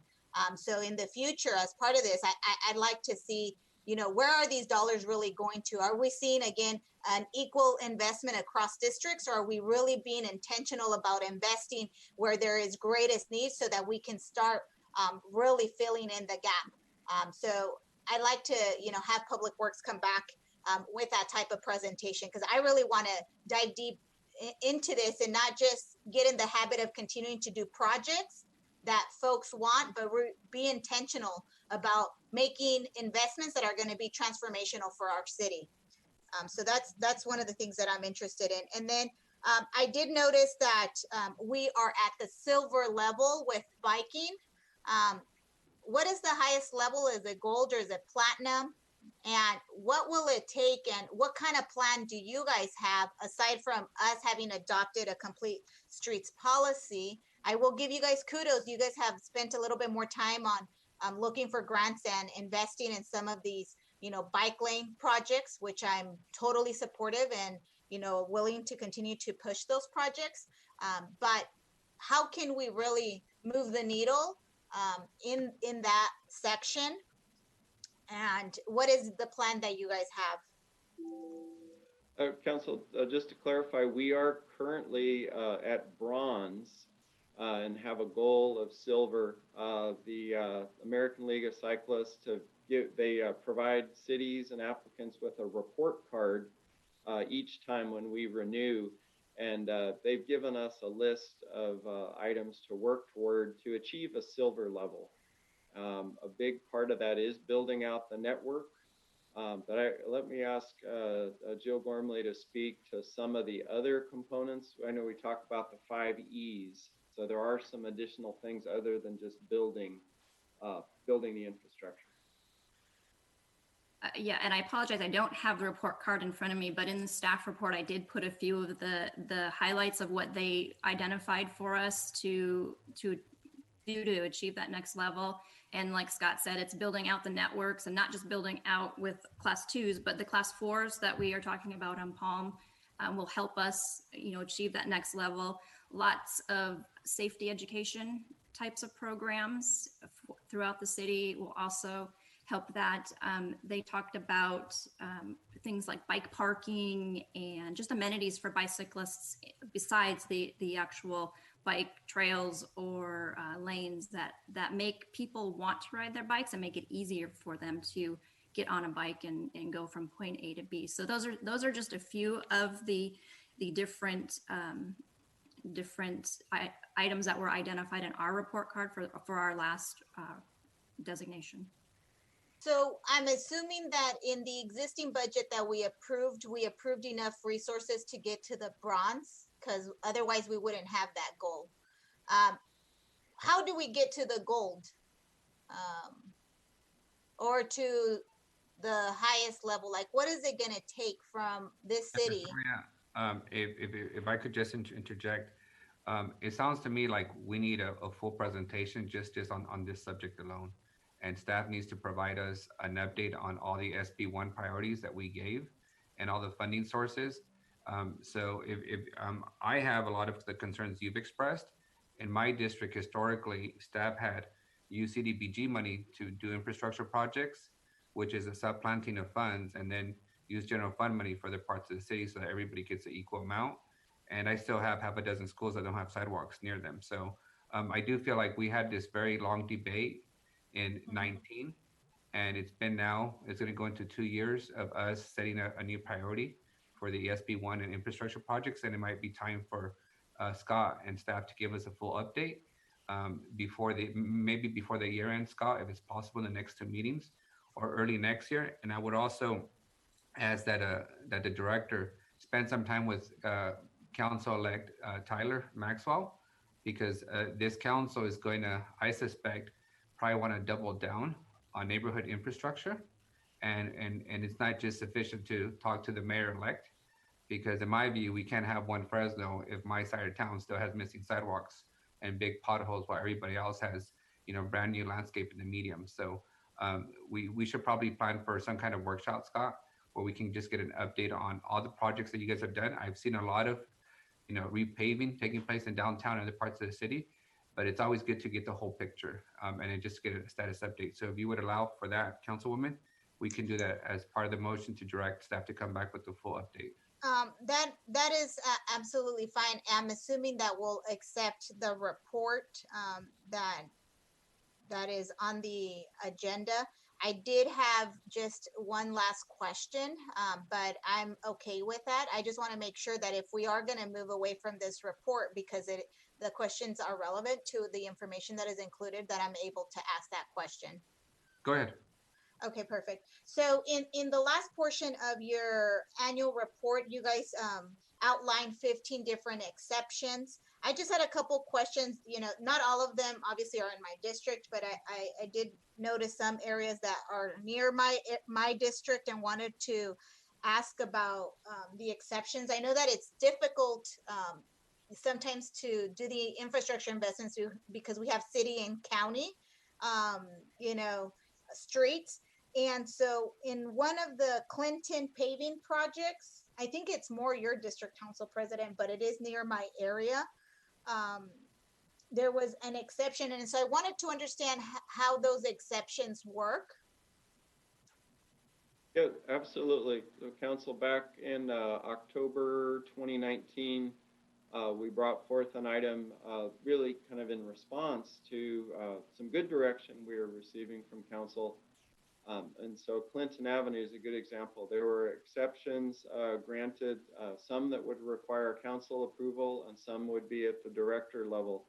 One of those, for example, Clinton Avenue, west of 99, we had a mile-long stretch, partial city, partially county, and it's planned as a 4-lane road. We have 2 lanes there today, and the pavement was in disrepair and in need of maintenance. So the exception provided was we have developable properties, we have a future capital project to widen it to 4-lane. So the exception was to allow for repaving it. This occurred last year, to repave Clinton, just the repaving, and an exception to not install sidewalks at this present time. To the flip side of that, conversely, it would be if there were no exception provided, then we could not repave that section of Clinton in disrepair without full-blown buy all the right-of-way, move the utilities, install the sidewalks. Not saying we're not trying to get the sidewalks done, but it just really needed maintenance. And council has approved a capital improvement project for Clinton that we are working on in design. Okay. And okay, and is that similar like on the slurry project on or the slurry seal requirements exception? I was yes. trying to understand that one too. That council, that is correct. Slurry is just a very simple maintenance activity, no real paving. And so that's, again, things like council had approved exceptions for things like restriping of roadways, like a minor slurry project. But if we are repaving, then full reconstruction, that would be different. Okay, and then I did notice the South Van Ness industrial improvements. I know that that's not in my area, but seems like a big chunk. And I was trying to understand the exception behind that. So what is it that they're doing? They don't need complete streets over there. Is that what we're saying in those neighborhoods because it's industrial? And that was that project twofold. One, that was an Economic Development Administration grant applied for many years ago and received that did not include buying right-of-way and building sidewalks. The other part of that exception was that when the project was approved by the city, not meaning the original development of like Zaki Farms and other uses in there, sidewalks were not required. There was no right-of-way provided, and the buildings often go right up to the pavement. They go up to the pavement or the curb. So without all those things, so that became the rationale for that exception. Is that the standard around these industrial developments? Is that a policy generally that other local municipalities have? Should we be adopting maybe different standards for those areas that are zoned in that way, or rather than just creating exceptions, should we create a standard? That seems to me like that would be the better option. Yes, and Council, that particular area developed decades and decades ago. The current development code does require sidewalks really on all streets, and they are absolutely required on all major streets. There are some exceptions for, say, a local industrial street where, similar to residential streets, the general plan also allows for residential streets to have sidewalks on one side. So local industrial streets are not always required to have them, but major streets, absolutely. Okay. Thank you. That works for me in terms of those questions that you answered. But as Council President mentioned, I'm interested in us coming back sometime early next year and really diving deep. We obviously approved a budget that allocated significant amounts of dollars for infrastructure investment, but I want to see how we've done, and then the plan moving forward to get an entire picture of how the investments are actually equitable, which is what the council has been asking. With that, we'll take a motion to approve. Yeah, motion. I'll second it. Scott, just some last minute direction. I know you guys start budget development in January. If you would please be thoughtful of not, assuming certain budget stuff without talking to the council beforehand. I know we'll have a new administration and they've committed to talking to the council early so that we don't have to make 100 different motions during the budget adoption. But this is going to be an important one. So let's not, give us 5 cents to fix sidewalks, before the council members have an opportunity to meet with staff and express their prioritization for projects. All right, with that, we'll, there's no public comment on this matter, so we'll go to roll call, please. Councilmember Bredefeld? Yes. Councilmember Chavez? Yes. Councilmember Esparza? Aye. Councilmember Karbasi? Aye. Councilmember Soria? Yes. Council Vice President Caprielio? Yes. President Arias? Yes. Next item is 1R. I pulled the item. I just wanted to point out to the public and to the council. This is an amendment to the agreement we have with a local farmer that is currently utilizing our surplus land around the wastewater treatment facility. Director Carbajal, if you can just confirm the way I'm describing it. This is one of the tenants, which we have many of, that have been impacted by COVID and that have been unable to pay their lease payments. So this amendment to the contract would extend that those lease payments owed over time. They would pay back that unpaid rent fees with higher allotments of their lease. Is that correct, Member Carbajal, Director Carbajal? Yes, that's correct. We are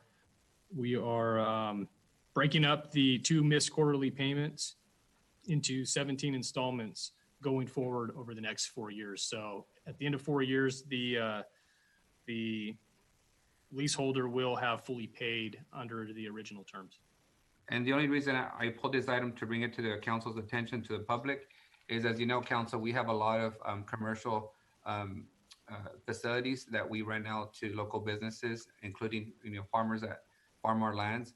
And I want to make sure that we're thoughtful and consistent across the board, that we're going to allow people to pay back their rent over time, given that the pandemic, that the staff looks at doing the same thing for the other tenant holders, so that we're not artificially adding to the already stressful situation with the business climate that we have in our city.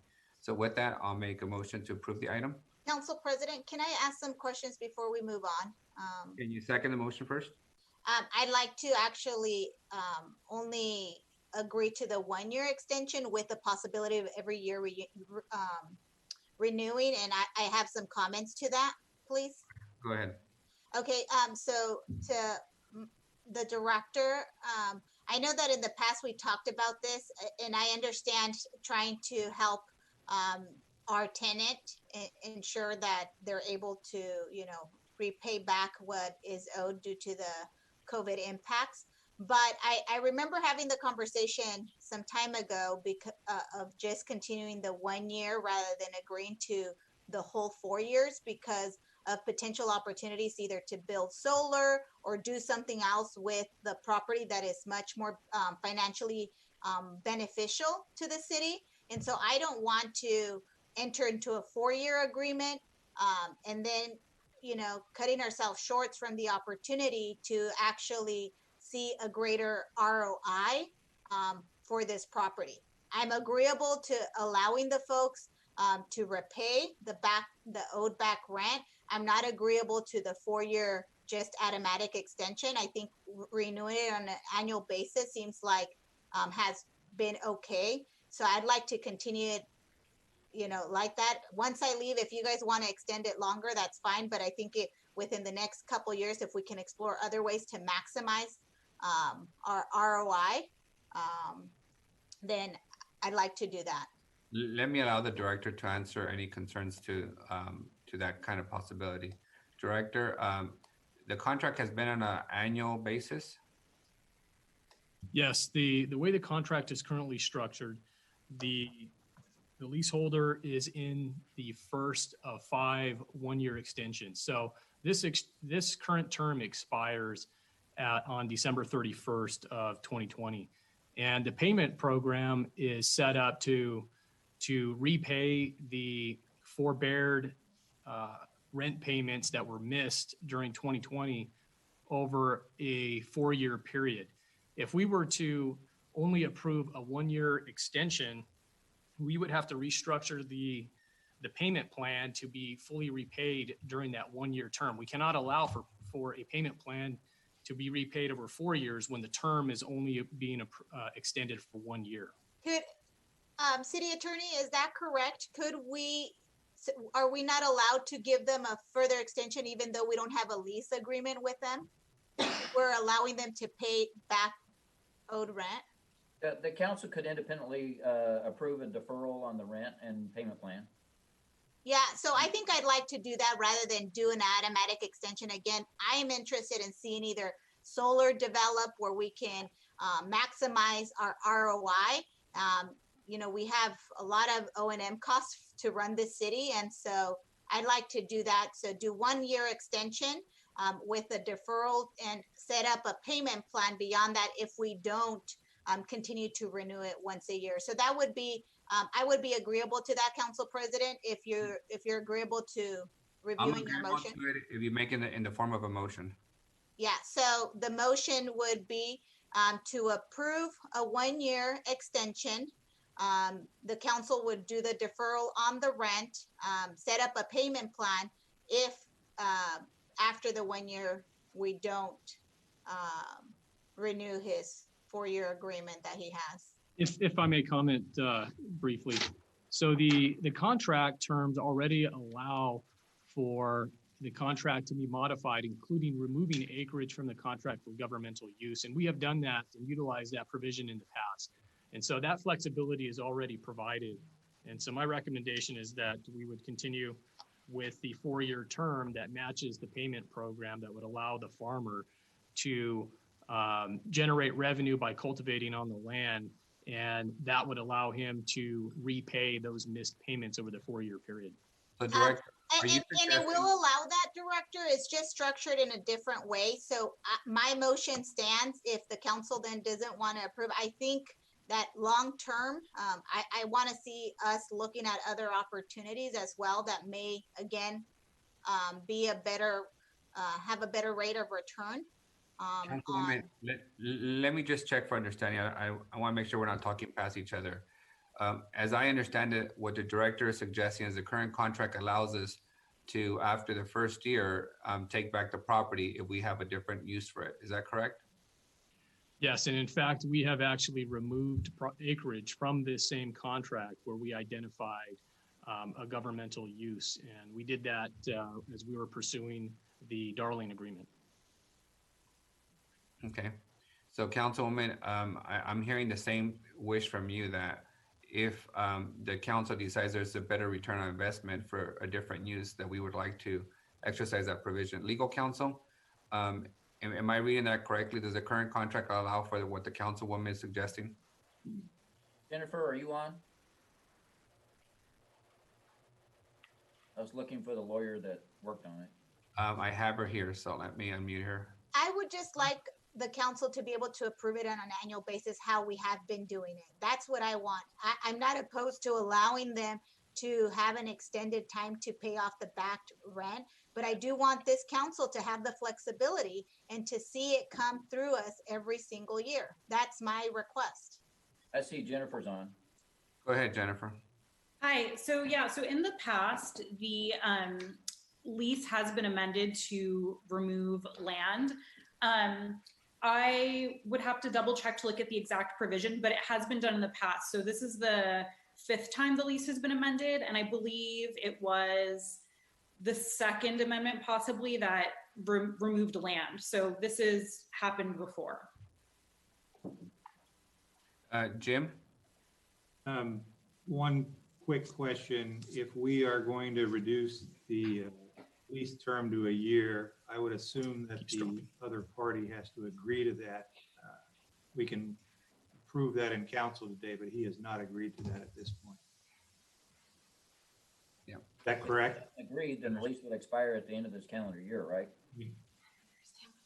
Yeah, so the lease currently expires on December 31st, and what the lessee has signed is an amendment that grants him a 4-year extension and spreads out the rent that council authorized forbearance on over that 4-year period. Council, let's do this. Let me make a motion to table this item to December 3rd and give everybody more time to try and get on the same page with the leaseholder and with the council members' concerns. So I'll make a motion to table the item to December 3rd meeting. Second. We'll have everybody connect on the item. It's been seconded. Roll call, please. Councilmember Bredefeld? Yes. Councilmember Chavez? Yes. Councilmember Esparza? Aye. Councilmember Karbasi? Yes. Councilmember Soria? Yes. Council Vice President Caprielio? President Arias? Yes. All right, the motion passes. The next item that was pulled is 1W. That was pulled by me. Council, this is the 2nd amendment to an ENA.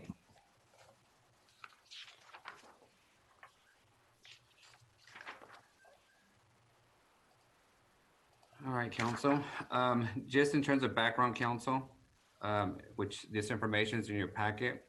This agreement was initially approved on December of 2018 and provided 270 days for the applicant to develop a DDA with the city for property that the city owned and property that the city nor the applicant owned in part of the Fulton Street. Additionally, that applicant requested an extension of time, which the city manager had the authority to approve. She approved an additional 180 days for an extension of time to allow the developer more time. Additional to that, in March, in September, the council was asked to again extend this agreement for another 9 months to give the applicant more time to meet the requirements of the ENA, which included having a letter of intent from CVS, having financials in place, and be able to demonstrate an ability to actually do the project. So what's before us today is a request by the administration and the applicant for a 90-day extension. This would be, again, council, the 4th time that the council would extend this proposal. From my perspective, council, since it is in my backyard, I struggle with this proposal from day one because it's the first time that the council has given exclusive negotiating rights to a developer for property that he does not own, and property that was not put through the surplus process, which for me is an extremely high uphill battle. And it's a difficult one to accept that we're giving a third party the right to negotiate property that they don't own. With that, I've spoken to the administration, and I am comfortable with the 60-day extension of the proposal, giving the applicant 60 additional days beyond the end date of this proposal, which is set to expire in December of this year. I believe it's actually December 3rd, if I'm correct. So with that, I'd like to make a motion to approve the item with the 60-day extension, as noted.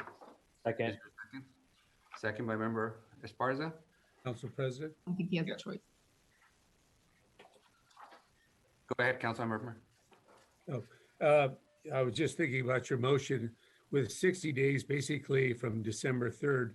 The month of December traditionally is a month of holidays, et cetera, et cetera. So that really doesn't add 60 days. So if you do the 90, I think it equals out to 60. And then at the end of that time period,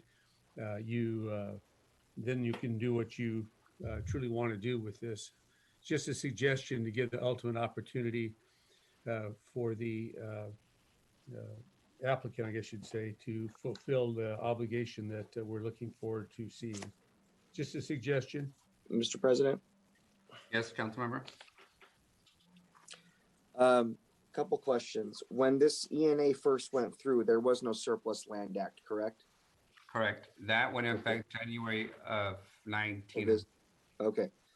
And then one of the concerns I have, I mean, if we want this to succeed, we've already invested so much time. The individual has invested so much money in downtown, which we can capture more tax revenue if it's developed right. And I know it's your district. COVID, unfortunately, has hurt a lot of development with the recession, and it's very shaky right now. So I want us to take that into account as well. So I joined the council vice president. I'm a little bit concerned that 60 days is not really setting them up for success. And that's all I have to say. Thank you, Councilmember. And just so you know, I'm interested in the success of this project. There's nothing that keeps us from extending the agreement 60 days from now if we see significant progress on this proposal. But I am uncomfortable with simply allowing developers to dictate the extensions that they ask for when they have promised continuously to meet the initial deadlines. In this case, we went from 270 days, we added 180 more, then we added a whole another 9 months. And I am very thoughtful of the fact that we're going through a transition of leadership. I've spoken to Mayor-elect Dyer about this proposal, and I'm giving him the courtesy of having, he's already been communicating with the developer. And we do have the Chief of Staff, Tim Orman, who's been working with this developer since day one and will be here in his current role with the new administration. So I do feel that there's some grace that we give the applicant of 60 days to work with the new administration on this proposal to get through the COVID. But I will also remind us that COVID didn't shut down the economy completely. Every city employee has been working.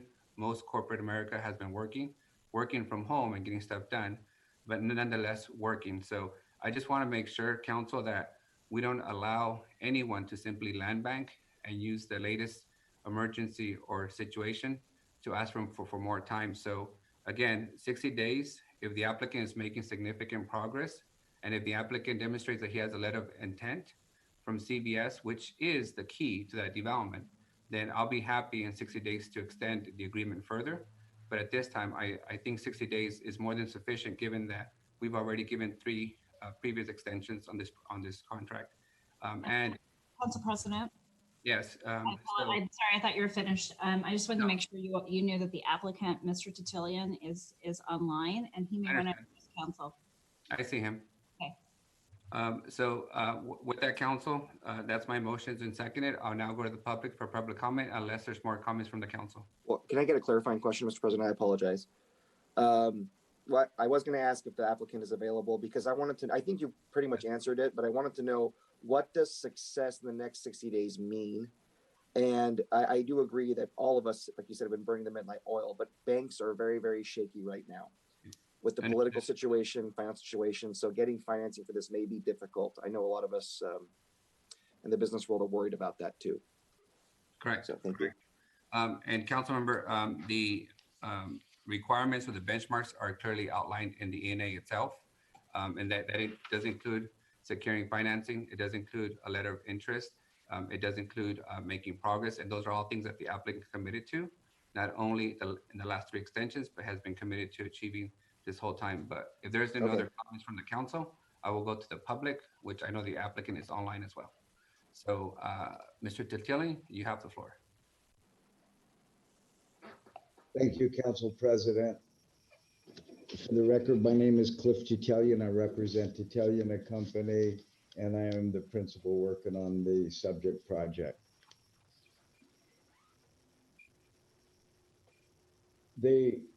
First, allow me to start by telling you that we have worked diligently and believe that we have performed in providing to the council that which has been requested of us. We've made substantial progress, and I will start with the perspective that describes all of our efforts outside of the conditions in the ENA, which I will get to in a moment. Coordinations with PG&E, the civil engineer, the structural engineer, the architect, employing new technology with regard to framing, and getting into the very detailed design of space planning and functionality. We've worked diligently and worked very hard. And to date, my approximated investment in the project is about $250,000. While I appreciate the comments regarding the passage of time, I would like to go back. To go back in time a little bit. We are total 24 months into the project. And the first 9 months, we spent in collaborative efforts with the mayor's administration in establishing the plan. And also, it took us almost that long to gain traction and to get into dialogue with CVS. Without the plan, we didn't have anything to talk about. And I was very careful in being sure that we arrived at a consensus with the mayor's administration and the city manager and the development department in laying out the plan so as not to go out with the risk of presenting a plan that was not acceptable to the city. And that effort I'm very proud of, and I thank the mayor's administration, city manager, and the development department for their cooperation and collaboration. None of that time was wasted. And I will tell you that just for consideration, there are other projects.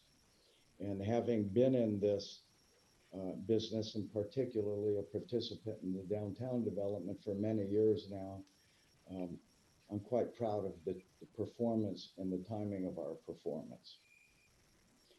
With regard to the 90 days, the truth of the matter is that it's not necessarily my efforts that were slowed. It was the impact on City Hall as a result of the COVID-19 situation. We ran out of time in negotiating the development agreement, and I will bring to the council's attention that pursuant to mutual agreement that our legal counsel would do the first draft of the development agreement. The development agreement was delivered to the city attorney's office in a timely manner. And we ran out of time.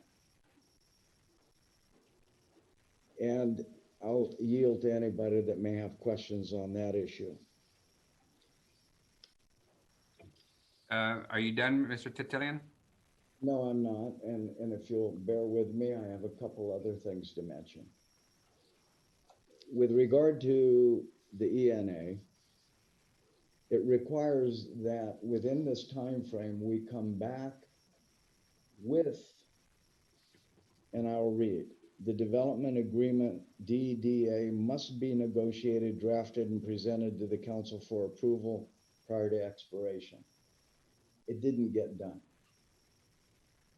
And without the agreement, and I'll read item 2 below, as a condition to considering the DDA, the city must first receive, and that which we delivered is in compliance with all the terms in the DDA. We have submitted now 3 letters indicating availability of financing.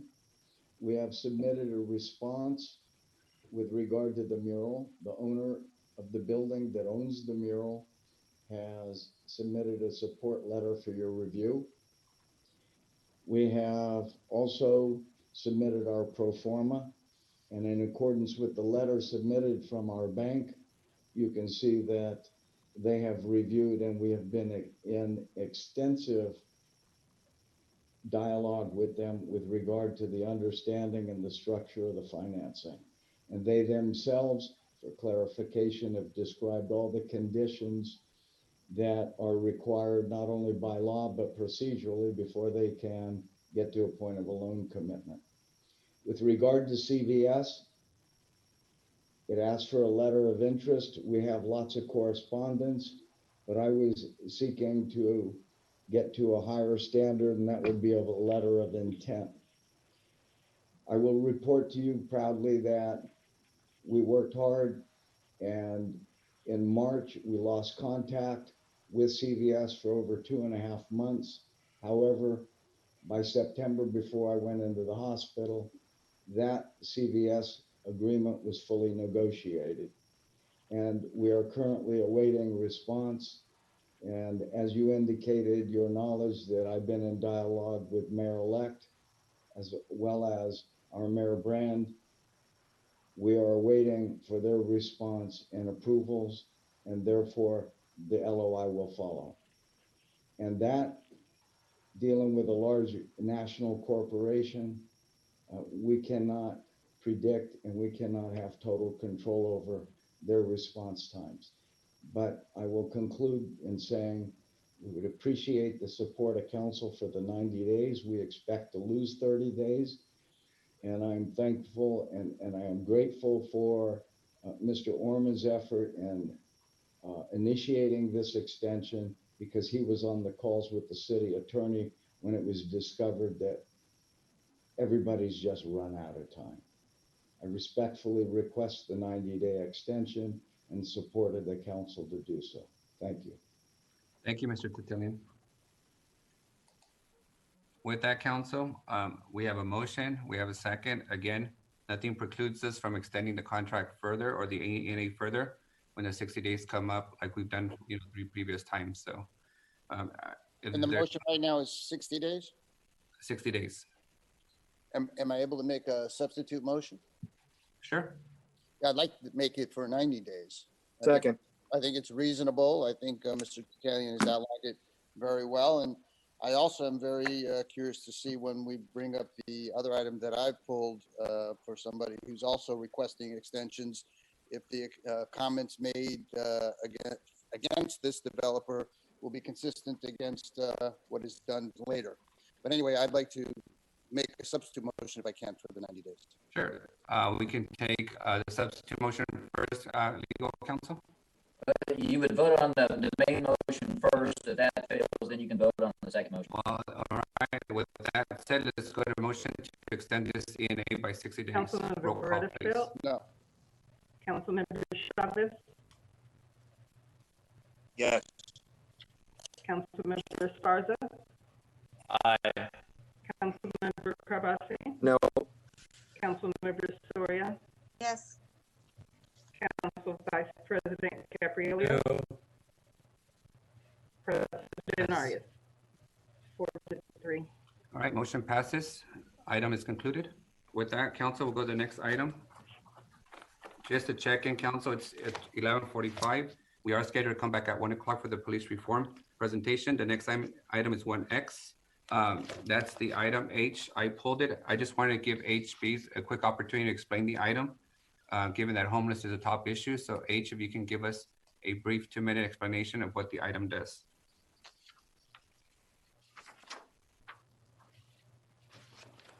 Do we have H online?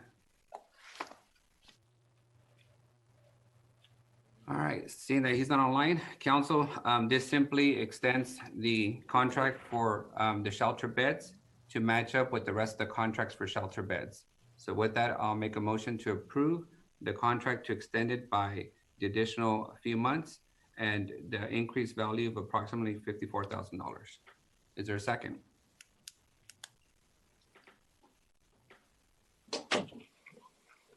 What item is this? I'm sorry, Council President. The agreement with Kingsview Corporation extending the time. I did have some questions. We'll take your questions, Councilwoman. Is H online?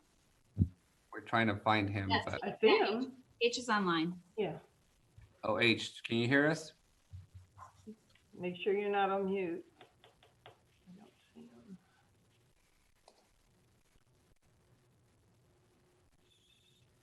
Yeah, we don't see him. Oh, there he is. you. H, can you briefly explain the item in 30 seconds and then answer questions from Councilwoman Soria? Yes, we're asking the approval of an amendment with Kingsview Corporation. They're one of the contracts that were approved under the HEAP funding. This will allow them to extend their outreach services, homeless street outreach services from June 30th on to, from January 31st to June 30th of 2021. And that will sync them with the other HEAP contracts. And that is the item. Councilwoman, your questions? Yeah, I understand the importance of extending them to match up with the other contracts, but I really want to figure out how we can get information on the success. The report didn't include any of kind of the success or the outcomes. I'd like to see kind of for accountability purposes, what are we accomplishing with that? And what do we hope to accomplish with the additional 50,000? Obviously, there's tremendous need in the community. The reason I ask these questions is I think accountability is important. And then second, you guys are probably aware, I just found out through the media that a grand jury report expressed some significant concerns with our work in the homelessness population. So I want to figure out how does this contract help address maybe some of those concerns? What is it that their success rate is? I didn't see any of that in the report. So H, if you can speak to that. Yes, Councilmember Soria, accountability is critical. We have all those figures. Virginia Sparks with Kingsview is a part of the audience this morning and may be able to speak to those. We've given the council subcommittee a regular updates on the all of the contracts, and we are prepared to do that again. And I would just say that between this contract, Councilmember Soria, and the funding that we've given to the Poverello House and the money that they've generated separately for outreach, that we now have the capacity within the city to do significant homeless outreach. The other piece that I would connect here is your work with the ad hoc subcommittee. We've done some research on cahoots. We're awaiting the findings of the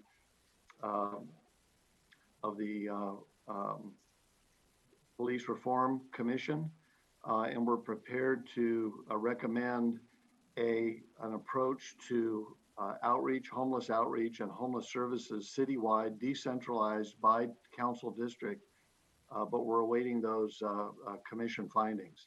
I'd be glad to sit with, to have a much more in-depth conversation with you and the other members of the council subcommittee about going ahead.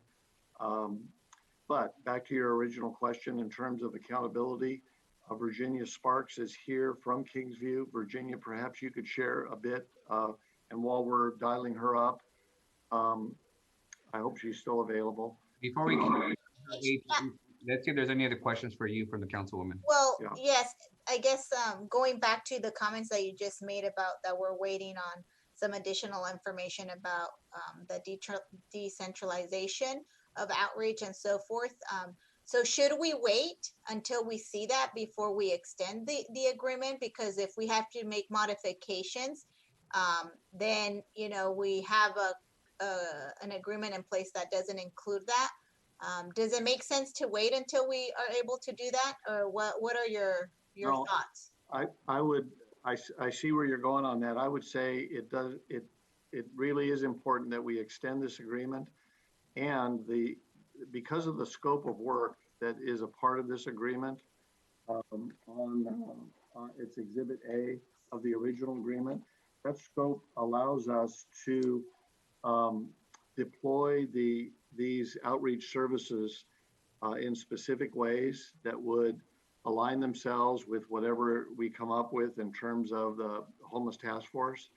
And I would just say that Kingsview has been remarkable in terms of its participation in the de-encampment of the most toxic encampment in the city around the Santa Clara area, and even as recently as yesterday with the encampment at assisting the state in addressing the encampment at Ventura and G Street. So there's plenty of flexibility in there as it is, but I think it is important to have continuity. And so I would suggest, I would recommend that passing this amendment will not limit our ability to modify the activities of the outreach by Kingsview as it relates to whatever happens related to the homeless task force. Okay, so another question that I have in terms of, I didn't see Exhibit A on the attachments. I only saw Exhibit B, which is the budget. And I looked at the budget. Are the indirect costs all administrative costs, the 64,000? Because I did see, obviously, it covers salaries, payroll, taxes, and benefits, and then a slew of other services. Is that what the indirect costs are? Just wanted to make sure that that's what it is. Because everything was pretty much outlined on the budget, but there was that 10%. I'm assuming it's administrative, but can anyone speak to that budget? And Virginia, are you on?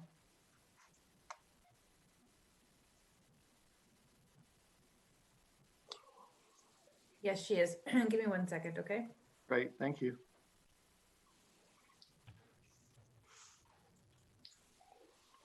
Virginia, you are unmuted. Yes, I am here. Yes, Virginia. that 10%, that's exactly what it is.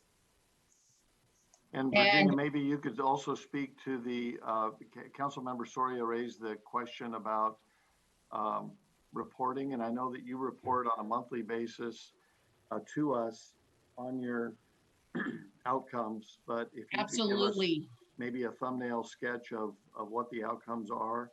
Well, and I don't have the report in front of me, and I'm sorry, I thought that those would go to the board because we do report out to the different agencies. I can give you an overview that we have in 1 year touched about 522 homeless individuals. We have been an intricate part in assisting the homeless to get into the shelters when COVID hit for the protection of the community and them. We are also working very hard now to make sure that they get into permanent supportive housing so that they do not return to homelessness. We are also helping with all the encampments that are going on, the cleanups, helping them get into shelters. And there's a team of us. It's not just Kingsview, it's Poverello House, it's EOC, it's Turning Point. We have been working amazingly together with the city to assist in the homeless task force to make sure that we're doing these cleanups. We are prepared to help when it's time to clean up the freeways because we know that that's now, difficult areas. So we can get you a report, Ms. Soria. We can get that to you because we do report out and we do have extensive data on all the people that we have assisted. Perfect. Having that report would be probably great, not just for the subcommittee, but I think for the entire council.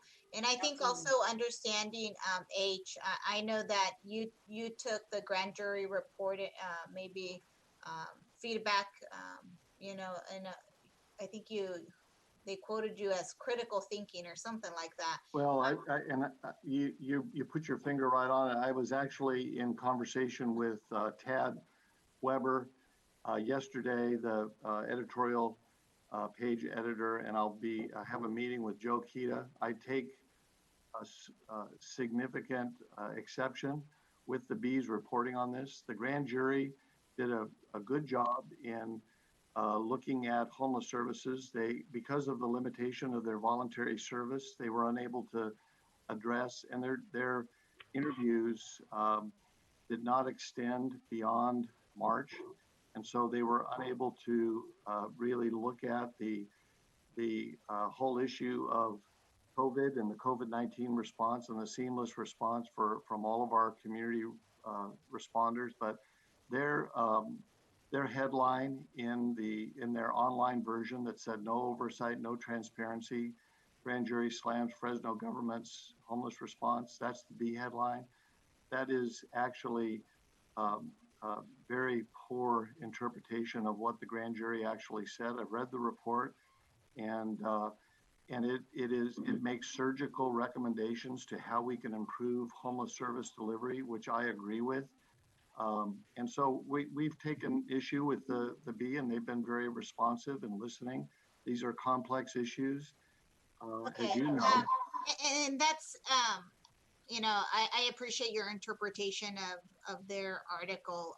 Yeah. I haven't seen the report. I think that there's value in seeing the report and presenting that to the council and looking at those surgical, recommendations on how to improve. And that's why I bring it up, because if we're approving an agreement and extending it, what is it in that report that is saying that we can do better when it comes to outreach, education, connecting people to services that we can improve, so that as I'm agreeing to extend a 5-year month extension, that we are being thoughtful in asking these providers to think about those recommendations to improve the way that we service folks experiencing homelessness.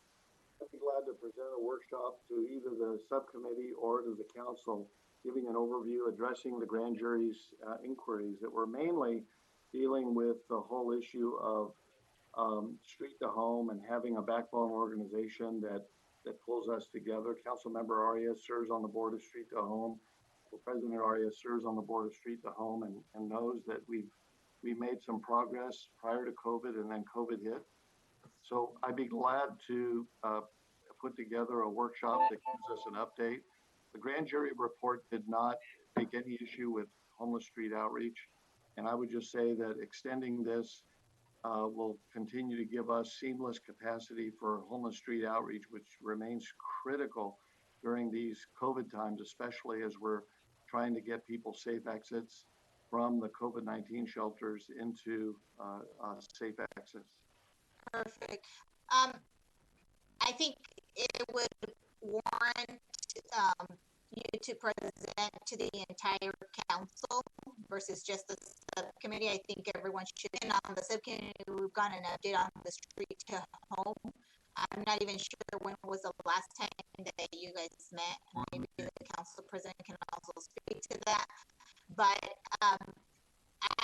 if this council does agree, over the course of the next few months to make some changes as purpose, that we are okay with understanding that we may make some changes to the current agreements that we have for outreach and education. So I'm okay with it as long as we're knowing that we may come back and make some modifications to it. Councilman Soria, we make a commitment from Kingsview to make any changes that will make the council and whatever direction that we need to go, we'll make a commitment to make those changes. Thank you, Virginia. Perfect, Virginia. Thank you so much for joining us.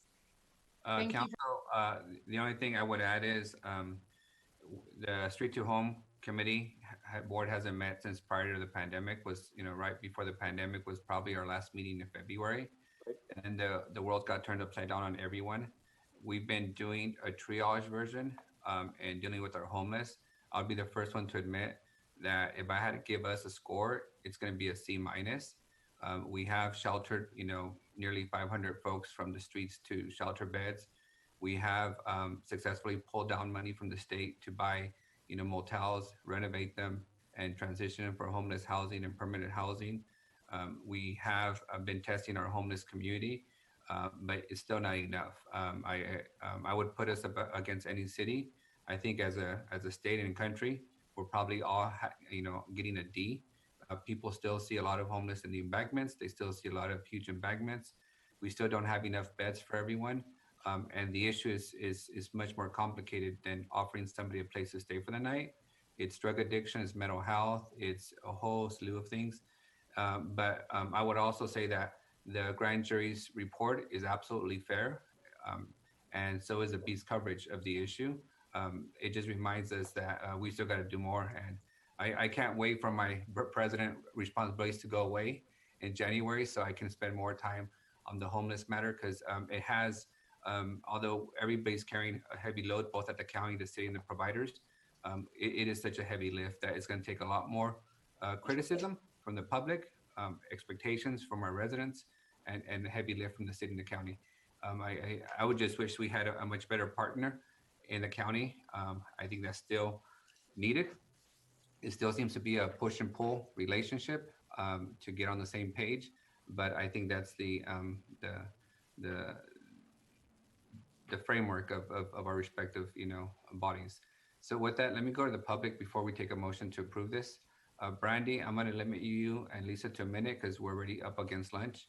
So you have a minute to address the council on this item. Okay, really quickly. Yesterday, I saw the video of the high-speed rail land, the eviction, the displacement, the cleanup, whatever you want to call it, and was greatly disturbed. Virginia, you mentioned that you were out there. I didn't see you out there. And if you're out there, how many people did you actually find a bed for yesterday? Because most of the facilities, according to Des, are filled up. So how many people are you actually moving from the streets into facilities and in the process of healing and growing and getting housing? Also, too, I'm also wondering what is the city council's thought of the eviction, because they posted at 5 o'clock, but they started moving and destroying people's belongings before 5. These are your residents. They may be homeless. Those, it was cold last night. There was rain coming through, Thank you, Lisa. This is not when you move people. Thank you. All right, council, I'm going to make a motion to approve the item. Is there a second? Roll call, please, with Soria making the second. Thank you. Councilmember Bredefeld? Yes. Councilmember Chavez? No. Councilmember Esparza? Aye. Councilmember Karbasi? Councilmember Soria? Yes, with the caveat, as I mentioned. Okay. Council Vice President Caprielio? Yes. President Arias? Yes, the item passes. Council, I'm going to go ahead and call for lunch break. It's noon. We will see you back at 1 o'clock. I know it's a short lunch. We do have 2 additional consent items plus the special meeting items before we get to the 1 o'clock item on police reform and the 2 additional items. So we have a long day today, so I'll see you back at 1.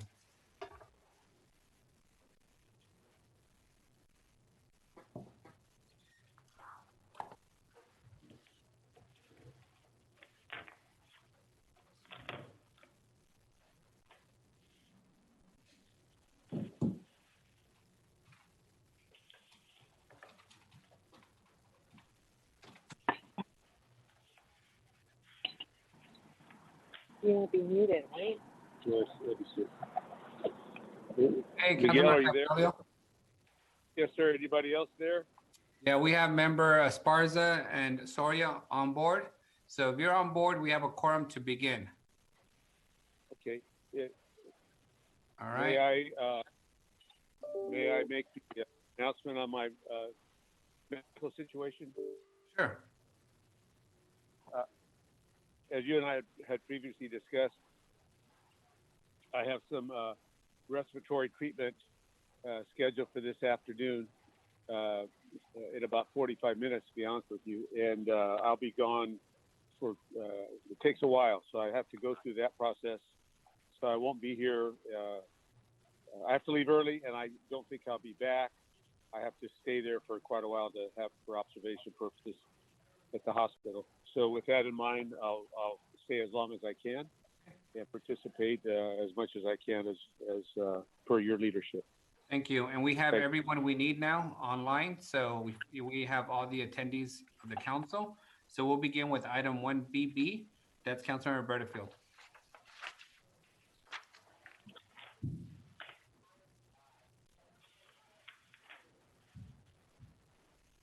I'm sorry, I missed which item?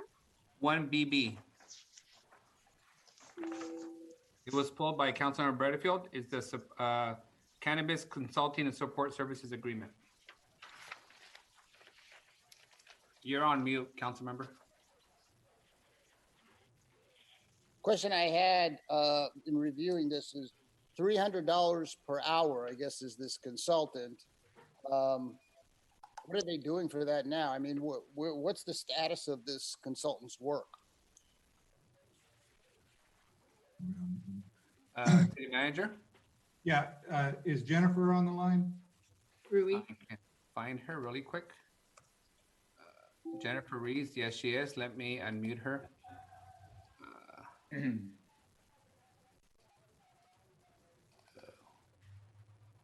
Jennifer, if you wouldn't mind. City Clerk, I don't think I can unmute her for some reason, or she's. Oh. Jennifer, you've been unmuted. Hello, can you hear me? Yes. Yes. Okay, good afternoon, City Council members. My name is Jennifer Reese, and I am the project manager for cannabis in the City Manager's office. To answer your question, the consultant is currently, actually right now as we speak, conducting training for our application review team. So that's one of the things they're doing right now. Besides that, they assisted us during the development of the application fee and the feasibility study for the application fee, as well as putting together the application procedures and process for the cannabis business permit applications. So those are the primary tasks that they have been working on. And this proposal is to add on some additional hours for technical assistance during the application process and for the permit fee. Okay, and just have you worked with other consultants before? Me personally, no, I have not. Okay, so you don't know, do you know if this $300 per hour is the going rate or it's more or what? There's actually a range in the proposal from HDL, so it depends on which member of their staff we're working with. So I estimated at the top range because we've primarily been working with the compliance officer, but if for some of the tasks that we need, if it is a lower level staff on their team, it is a lower rate, and that's in the original contract. Okay, thank you very much. You're welcome. Councilmember, would you like to make a motion to approve? I would make a motion to deny, so. Motion to approve. All right. Is there a second for Member Soria's motion? Doesn't sound like there is one. I will second the motion to approve. I guess I got a second. Oh, ouch. I don't know what that's like. All right, guys. Let me go to the public. Any member of the public wishing to address this item? I see none. So we'll go back to the council for roll call, please. Councilmember Butterfield? No. Councilmember Chavez? Yes. Councilmember Esparza? Aye. Councilmember Karbasi? Councilmember Soria? Yes. Council Vice President Caprielio? Yes. President Arias? Yes. All right, council, next item is pulled by Member Butterfield. It is item 1EE, the considered amendment and reinstate of deposition development agreement with Noyan Fraser Capital LP for the South Stadium project. Council President, just for the record, I am not participating in this. I'm recusing myself, so. All right, we'll turn off your video and we'll call you back when the item's over. Okay, so, does the staff have any kind of a presentation regarding this? I believe Marlene is the point person on this. Do we have Marlene online? Nope. Nope. Is Enrique online? No. Nope. I see Aldi. Aldi, are you the I'm point? here. I'm here to answer questions. I don't have a presentation to present. This is just a consideration for the council. All right, so, all right, let's just move forward. So this proposal was issued on April 23rd, 2014. We are, of course, here November 19th, 2020, 6 years after this proposal. There was a DD&A that was adopted, but there have been a number of changes and amendments. Aldi, do you know how many there have been? In terms of extensions, there have been approximately 10. 10 extensions, okay. And we were talking with Mr. Tatalian about, I think 3 extension, what wasn't it? I believe the item was the fourth. 4 extensions, so, and this one is 10 extensions.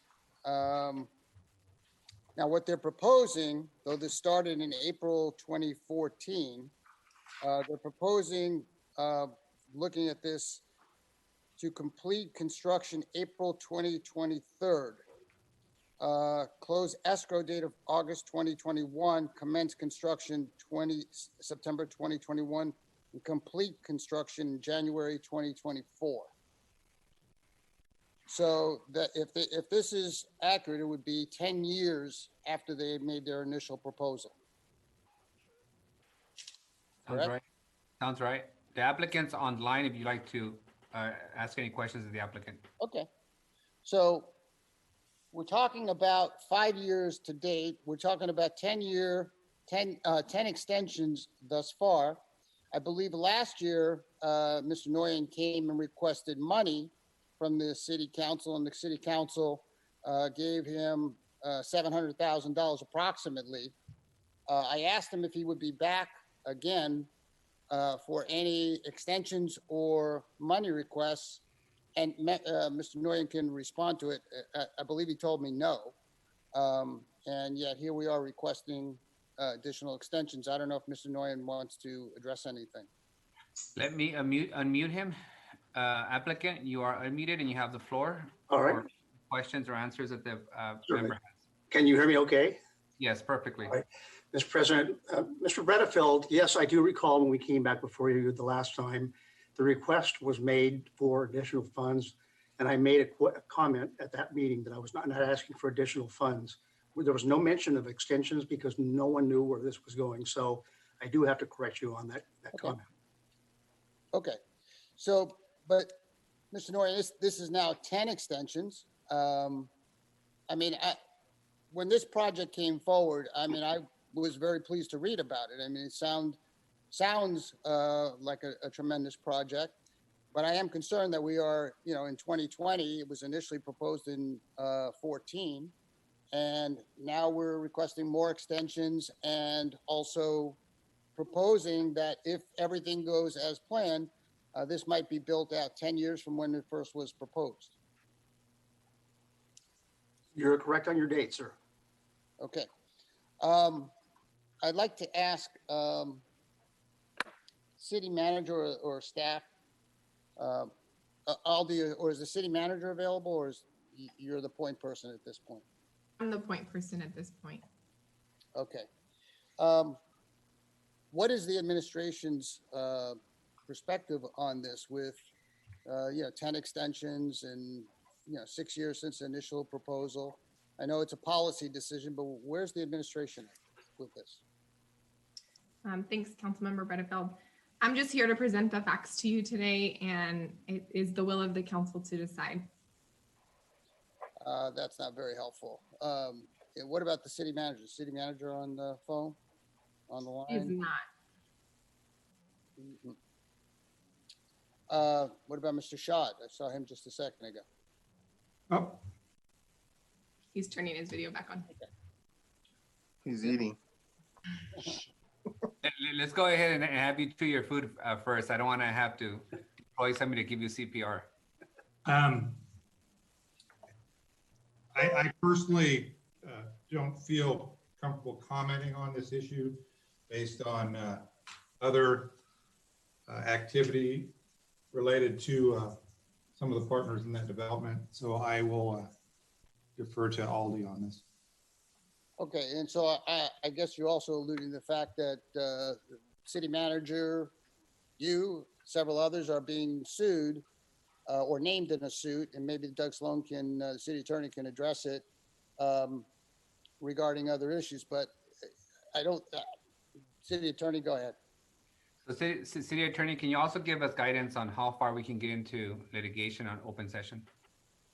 Well, yeah, we normally wouldn't discuss the details of litigation, but yes, there is a lawsuit pending against the city and 4 individuals in the administration from one of the principals in the developer here. Okay. So one of the developers. Yes. I have Jeff Eisenstadt, my partner, on the phone on the other line. He represents 1/3. I represent 1/3. You have 2/3 of the partnership on the line. I can't speak for the other partner, what his actions are or were, but I can tell you that you have 2/3 of the majority of the partnership on the line, on the call, available for questions. Aldi, does the proposed developers, do they own any of the property that will be developed? No, it's city, will be conveyed at the close of escrow. So currently it's in the city's hands. Okay. So, you know, some of the criticisms that I heard earlier with, for example, with the Titilian property was that he had requested 3 extensions. The property was not owned by Mr. Titilian. Here we have 10 extensions. The property is not owned. You know, I expressed reservations before when the city council unanimously gave additional funds, almost $750,000. I didn't think that was the right action. Here we are with a proposal that maybe this will go 10 years, maybe more. And also, without getting into the details, you know, one of the partners is suing the city of Fresno. And I have concerns just generally about that, entering into more extensions while under litigation and many in the administration being sued. It leaves me very uncomfortable with moving forward here. But again, all of the extensions, all of the delays, giving money that was requested, received, when initially there wasn't supposed to be any additional funds coming from the city. For that reason, I personally will not be supporting this. Okay. Thank you, Councilmember. With that, I'll make a motion to approve the item. Is there a second? Second. All right. Let me go to the public. Let me just go to the applicant. Is there any other comments you'd like to make on this item? No, I'm available for questions, but no other comments, sir. Let me go to one person who wants to comment on this item, Lisa Flores. Lisa, you've been unmuted. Hi, I just want to make some comments. There should be milestone markers and dates of achievements for this project. And this project, since it's going so long, should actually give the city council regular updates. And actually 10 years for a development of this sort isn't actually that long, but you know, I would give them a sunset date. If you don't build it, that's it. Thank you. Thank you, Ms. Flores. Council, and before we vote, this is in my district and I have been paying very close attention to it. And let me just give you a couple of the distinctions. All the questions that Member Butterfield asked are fair questions, the same questions that I have asked and posed of all the developments. As a couple of examples, we have Armenian Town that's been under development for more than a decade. A lot of these developments in downtown have been in development for years and years and years. And I'm trying to get my hands around all of them and trying to be very clear about expectations and benchmarks. In this case, that's different from the Titilian proposal. This project has all the financing in place, primarily from the state of California. It is the state of California that provided this applicant a 10-month extension. So the action before us is honoring the state of California's 10-month extension as a result of COVID, so that they can continue to have the money secure and get through the permitting process of the city of Fresno. I have also communicated to the applicant that I'm not comfortable and supportive of any additional extensions, because I feel like we have to draw a line when it comes to a lot of these projects that have been in the development for nearly a decade. But in this case, the project is fully funded. The financing has been secured. It is a parcel that the city fully controls, unlike the Titillion project, where it is based on private property that the applicant does not control and that a corporation controls. So there is a couple of distinctions, but I also very hesitant to continue to just provide automatic renewals of all these development agreements, because one of the things we need in downtown is actual movement. So with that, there's a motion, a second. And Hey, Council President. Mr. President. I have a couple questions. Yes, we'll go to Member Chavez and then Member Carbasi. Yeah, this question is for the applicant, Mr. Nguyen. What has been the challenge in building the project? I mean, I've been in the building for about 10 years, and I remember the conversations early on. So if you could just kind of walk the council through what the challenges have been, that'd be helpful. Well, I would say that, the challenges, probably the biggest challenges that we're dealing with the state, and we'll have talks of potential extensions or modifications to the agreement. There was one that took over a year to get a response back. I don't want to throw anybody under the bus, but there are certain things that we need the state to commit to before we can commit $500,000 for a set of construction drawings and engineering drawings. So, there's fault on both sides. We're not perfect. We went through an expensive time, but I would say that it's a very complex. In the last 10 years, I built 4 shopping centers and 3 office buildings. This one is a challenge. Yeah, no, I'm familiar with your work, Mr. Nguyen, and along those lines, has the COVID situation slowed things down in the development world, so to speak? Has that been a factor? It slowed down. Some of the consultants that we work with, the architects, the engineers, are simply not working right now. And I'm looking at an article from the Fresno Bee about there was an audit done, and the Hotel Fresno has been delayed because fewer workers are allowed to work at one time. So the COVID has absolutely positively impacted what we do. Okay. Yeah, and that's what I've been hearing from folks in the development. So with what we're doing now, Mr. Nguyen, what kind of timeline would you say would be a fair assessment on from the time you're able to, and I'm assuming, obviously, I think you stated you have the financing fully in place now, correct? Yes, we do. Okay, so what would be the timeline for shovels in the ground and getting this project going here in the next 6 months? Well, Ollie, I don't know if you shared the letter from the state of California, but they do put milestones in here of certain things that we have to achieve. We have to start construction no later than August 31st. We must start on the project itself by September 30th. We must complete the project by January 31st, 2024. So those are hard and fast milestones. So how long is this extension for? 10 months. It's a good question. Aldi, do you recall? We've had so many different dates. We've had one request, one earlier request. So I don't know how long this one is for. So currently, the project would need to close escrow and start construction by November of 2020, which is right now. So this is essentially allowing close of escrow to then move to August of 2021 and commencement of construction to September of 2021. And we can't start construction, or we can't close on the property until we have all of our financing in place.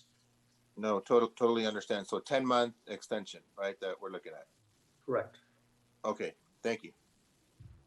And the 10-month extension is based on what the state approved and the benchmarks that the state has said, since they're the primary financing entity of the project. We'll go to Member Carbasi. Thank you. Mr. Nguyen, I want to thank you for taking the time to answer questions. A lot of good questions out there. I appreciate what Council Members Bredefeld and Chavez and Council President Arias have said. It's his district. But here's my concern. I was not here when we approved the $700,000 for the program. I was not here with all the other extensions. I want to be consistent. The reason why I voted against the motion earlier for the extension for Mr. Titillion's project was I didn't think it was long enough. I'm going to vote today for this extension purely because of COVID and the impact it's having on the business community. Now we have a second round of closures, and I think I appreciate anyone that wants to invest in downtown. It's not easy in reinvesting in an area with all the infrastructure challenges, the engineering challenges. You've got people that aren't working or teleworking, and there's problems with that. You've got government agencies that have to sign off, and they're having problems. So I can see the cascade, and I appreciate you answering that question.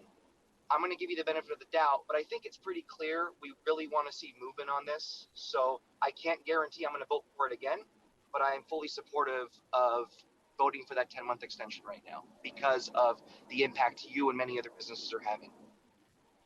Thank you. Thank you, Member Carbasi. We have one more comment from the Assistant City Manager, and then we'll go to roll call. I just wanted to say generically that the administration is supportive of the development projects moving forward downtown, with the caveat, as Council President indicated, that there are some definite milestones, and we hold these people accountable to deliver the projects in a timely manner. I think COVID has taken its toll on timing, but we have been tracking these projects. Aldi in particular has been tracking these projects to both ensure that we have good status on them and prod things along to make sure that they're moving forward. All right, Council, let's go to roll call, please. Councilmember Bredefield? No. Councilmember Chavez? Yes. Councilmember Esparza? Aye. Councilmember Carbasi? Aye. Councilmember Soria? Recused. Council Vice President Capriolio? Yes. President Arias? Yes. 5-1. All right, Council. If we can inform Councilwoman Soria to get back online, the item has been, we are done with the item that she was recused from. And I did get a message that the mayor was trying to log in to the Zoom meeting. So if he pops up, City Clerk, you can just let him in. He's having some technical difficulties on his end. We'll wait for Councilwoman Soria to come back to take on a series of items.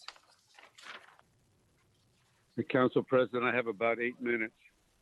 All right, Councilmember. Before I really have to get to the hospital. All right, let me go to the first series of items. This item is a special meeting notice items. The first item is approval of First Amendment agreements with the following contractors: Building Healthy Communities, North Fresno Primary Care, University of California, San Francisco. And a separate item is a contract with Fresno County EOC on the equity project. So Council, let me just give you a quick update on these contracts. We had a meeting earlier this week with Dr. Bora and the Council COVID Committee, which includes myself, Member Chavez, Member Soria, and the mayor, as well as staff and all the providers that the city has been contracting with to provide COVID testing, contact tracing, and quarantine support. So what we've learned is a few things. As you know, we're up to the second wave of infections, and there's a shortage again of testing capacity in the city of Fresno. We've seen, lines from half an hour for mobile testing to Supervisor Brandel experiencing 4 hours for mobile testing in our UC San Francisco testing site. So what we've included is a recommendation to the council that we modify the contracts that we have with the medical providers and the contract tracers in the following areas. The amended contracts, one, include now and require data sharing amongst the providers, amongst themselves and with the city of Fresno, so we can get up-to-date data on what additional mitigations we must take, and so that they can do contract tracing as soon as possible. Secondly, it extends the contracts for testing and contract tracing and quarantine support to February 28th of next year, because as the second wave has kicked in for the winter break, we don't want to arrive to January 1st and not have any testing, quarantine support, or contract tracing taking place. Third, it provides budget flexibility for the providers. If they have to spend more on supply versus staffing or vice versa, because they got some additional tests from the county or from FEMA, it allows them to adjust their resources as long as they stay within the budget that is approved by the council contract. And then lastly, it requires them to be available for the deployment of vaccines, if necessary, and if directed by the city and needed by the county. As we know, we're starting to hear that the vaccine may arrive as soon as the end of December. And if we need the capacity and the boots on the ground to help with the process, those contractors would be available to help with that process. So that's the item that we're recommending on item 1. The only reason we separated the first 3 items from item 4 is because we want to make sure that Member Chavez was able to conflict himself out and recuse himself from item 4. So with that, I'll entertain a motion to approve A and the modifications of the 3 contracts. Is there a second? I'll second. There's a second. Now let me go to the public really quick. Is there any members of the public wishing to speak to these items? Oh, Lee. Hey, Mayor. Good to see you. Sorry. We don't have any members of the public wishing to comment. I will give the courtesy of the mayor to address us. He's been spending a lot of time with us on this work. I forgot to add that these contracts do allocate an additional $1 million for COVID testing and contract tracing. And those resources are being identified from the original set aside for purchases of motels in the city of Fresno. So we've taken $1 million from securing additional motels, putting them into additional testing, quarantine support, and contract tracing to ensure that we have some capacity, after January 1st. With that, Mayor, I'll turn it over to you if you have any comments on this additional $1 million of resources. Yeah, we've had the same meetings with the county and the CBOs. I think, City of Fresno, I think is doing a good job trying to stay on top of the curve on this issue, getting everybody to work together, getting our capacities ready to go. So I think we're about 500 tests short per day. That was our concern, and to get that, I think we've got the issue taken care of as far as the laboratory capacity. So I think we're heading in the right direction. I'm sorry I couldn't get on earlier on the other project, but technical difficulties. Thanks for letting me have the opportunity to speak on this. Thank you, Mayor. Now I'll come back to the council. Is there any questions to the council? We'll go to Member Goya first, Member Chavez, and then Member Bredfield. Thank you, Council President, and I appreciate everyone's work on this. I know that we've been working around the clock to do our part to help our community and help our businesses. And one of the things that I just want to add for clarification, Council President, as we're collecting the data and learning about the hotspots, I want to make sure that when when UHC is going out to do the other flexible mobile sites determined by us, that we are using the data that we're gathering to prioritize the hotspots. I think that that's what's crucial. The other thing that I just wanted to mention is I've been talking also to the Fresno County Board of Supervisors. I actually have been in communication with them about the importance of us doing our part and then trying to even look for more resources to do more, because what we want to do, as mentioned by the mayor, is fill that gap of tests per day that we were short. I heard that we may be hitting those numbers, but I think that it's helpful if we're doing more. The reason why we know that in the metrics used by the state determining, what tier we are in, and which impacts, the small business community, it will be helpful to have additional people tested and making it as easily accessible. One of the challenges that we have found from the static sites that are out in our neighborhoods, like the Fresno City College site, I know that there are other sites, is that they require you to register online. A lot of the vulnerable populations that we have been attempting to target may not have the literacy, may not have the capability to log on and sign on. I've also heard from many of them that they're discouraged because you have to incorporate your insurance information. And many of our community members that are, in the service industry, that are farm workers, they don't have health insurance. And so they get discouraged. And so therefore they don't set up an appointment. Therefore they don't get tested. Therefore they don't find out if they're COVID positive. And then if they are, they're spreading it because they don't have that information. So I think there's a lot of value in adding these resources. And we've seen the work that UHC has done with a lot of us on these pop-up events. They've been very, very helpful. I think we're averaging 500 to 600 tests every pop-up event, and they have it down to a science. And so I am actually looking forward to build on the work that we kind of tested out as a pilot program to ensure, again, that the testing is accessible and that these numbers help us so that we're able to increase our numbers so that our small businesses are not as impacted as they're being today. Thank you, Member Chavez. Thank you. I think it's important for the public to understand the background of this. As we know, we've had our providers, COVID testing providers that have experienced long lines, up to 150 people waiting at one point, a number of hours waiting either in their vehicles or out in a line. And this whole conversation started because we had one of our service providers that literally ran out of COVID tests at 10:30 a.m. And that's unacceptable. So we want the public to understand that we heard about that. We've gone through this before. The surge has come and gone. I think it's coming again. Everybody understands that.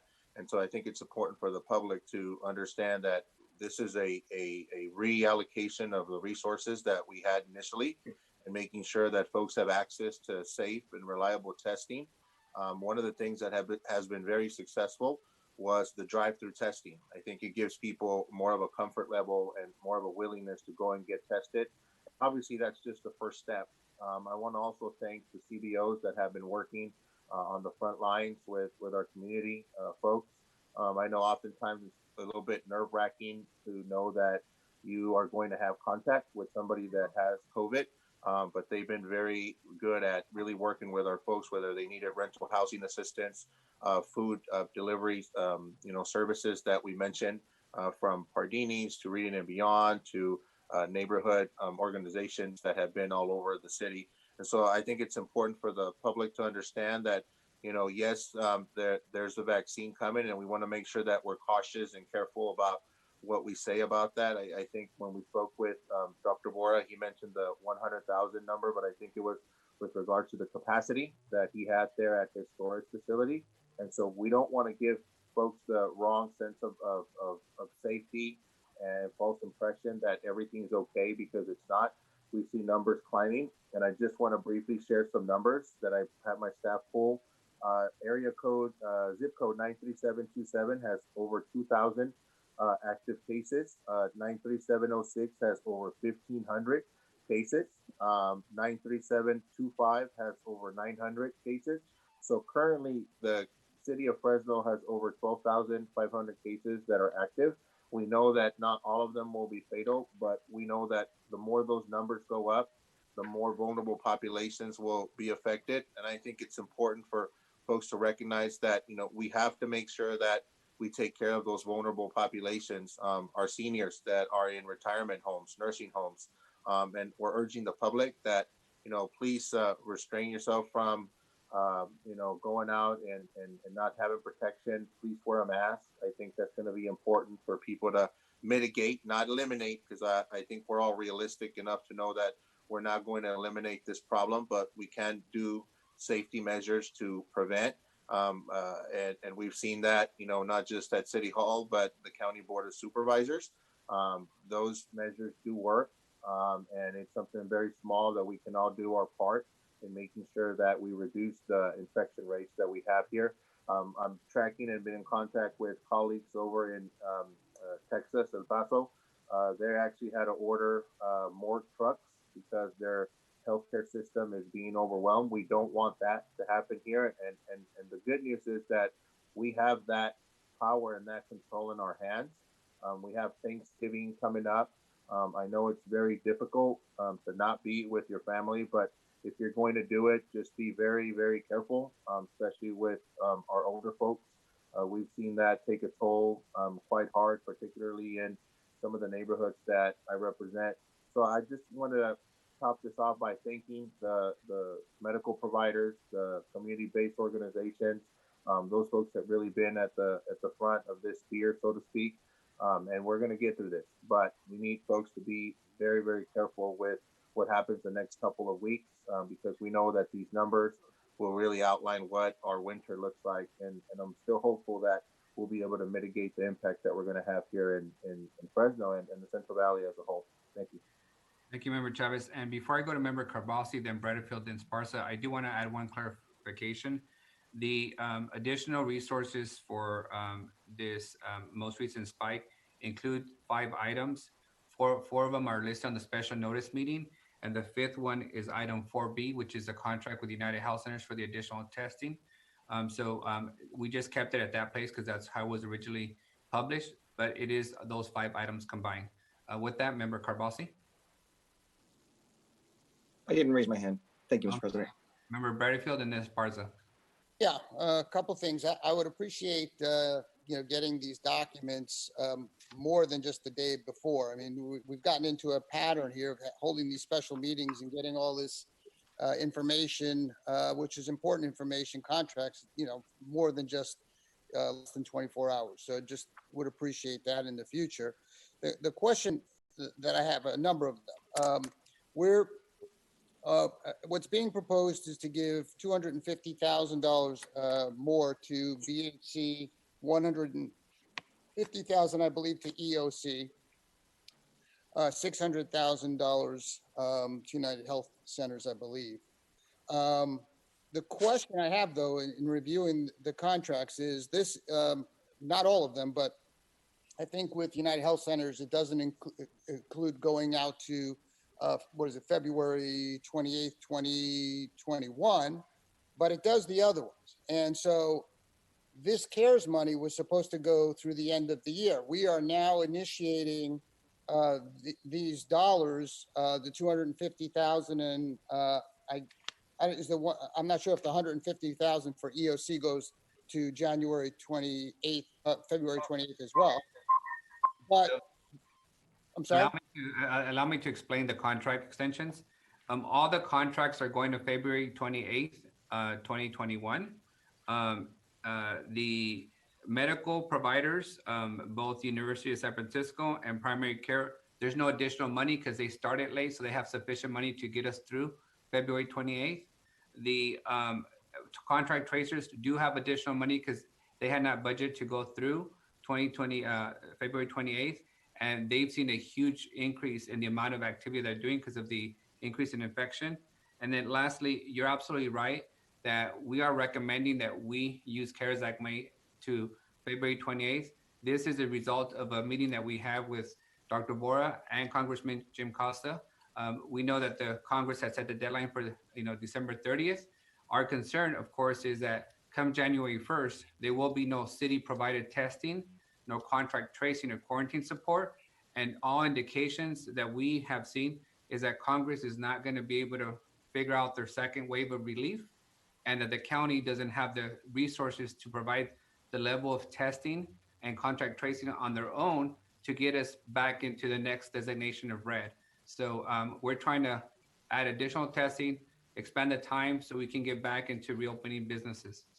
Yeah, but we're extending it on our own. I mean, there's no guarantee that those dollars are going to be available. We're just doing this. And I'm not sure why we're doing it on November 19th, as opposed to seeing how this unfolds over the next 6 weeks. That's one issue for me. The other question I have is I don't know if the city manager, I see your name is there. I have a question just about how we have monitored the existing dollars. We gave $2 million to BHC. I didn't support that, but $2 million of CARES money for contact tracing. It says, by the way, COVID-19 testing. I don't believe BHC is doing any testing. They're doing contact tracing, is my understanding. They're doing 2 things related to, if I can just answer that question. They are actually the ones staffing, so is EOC.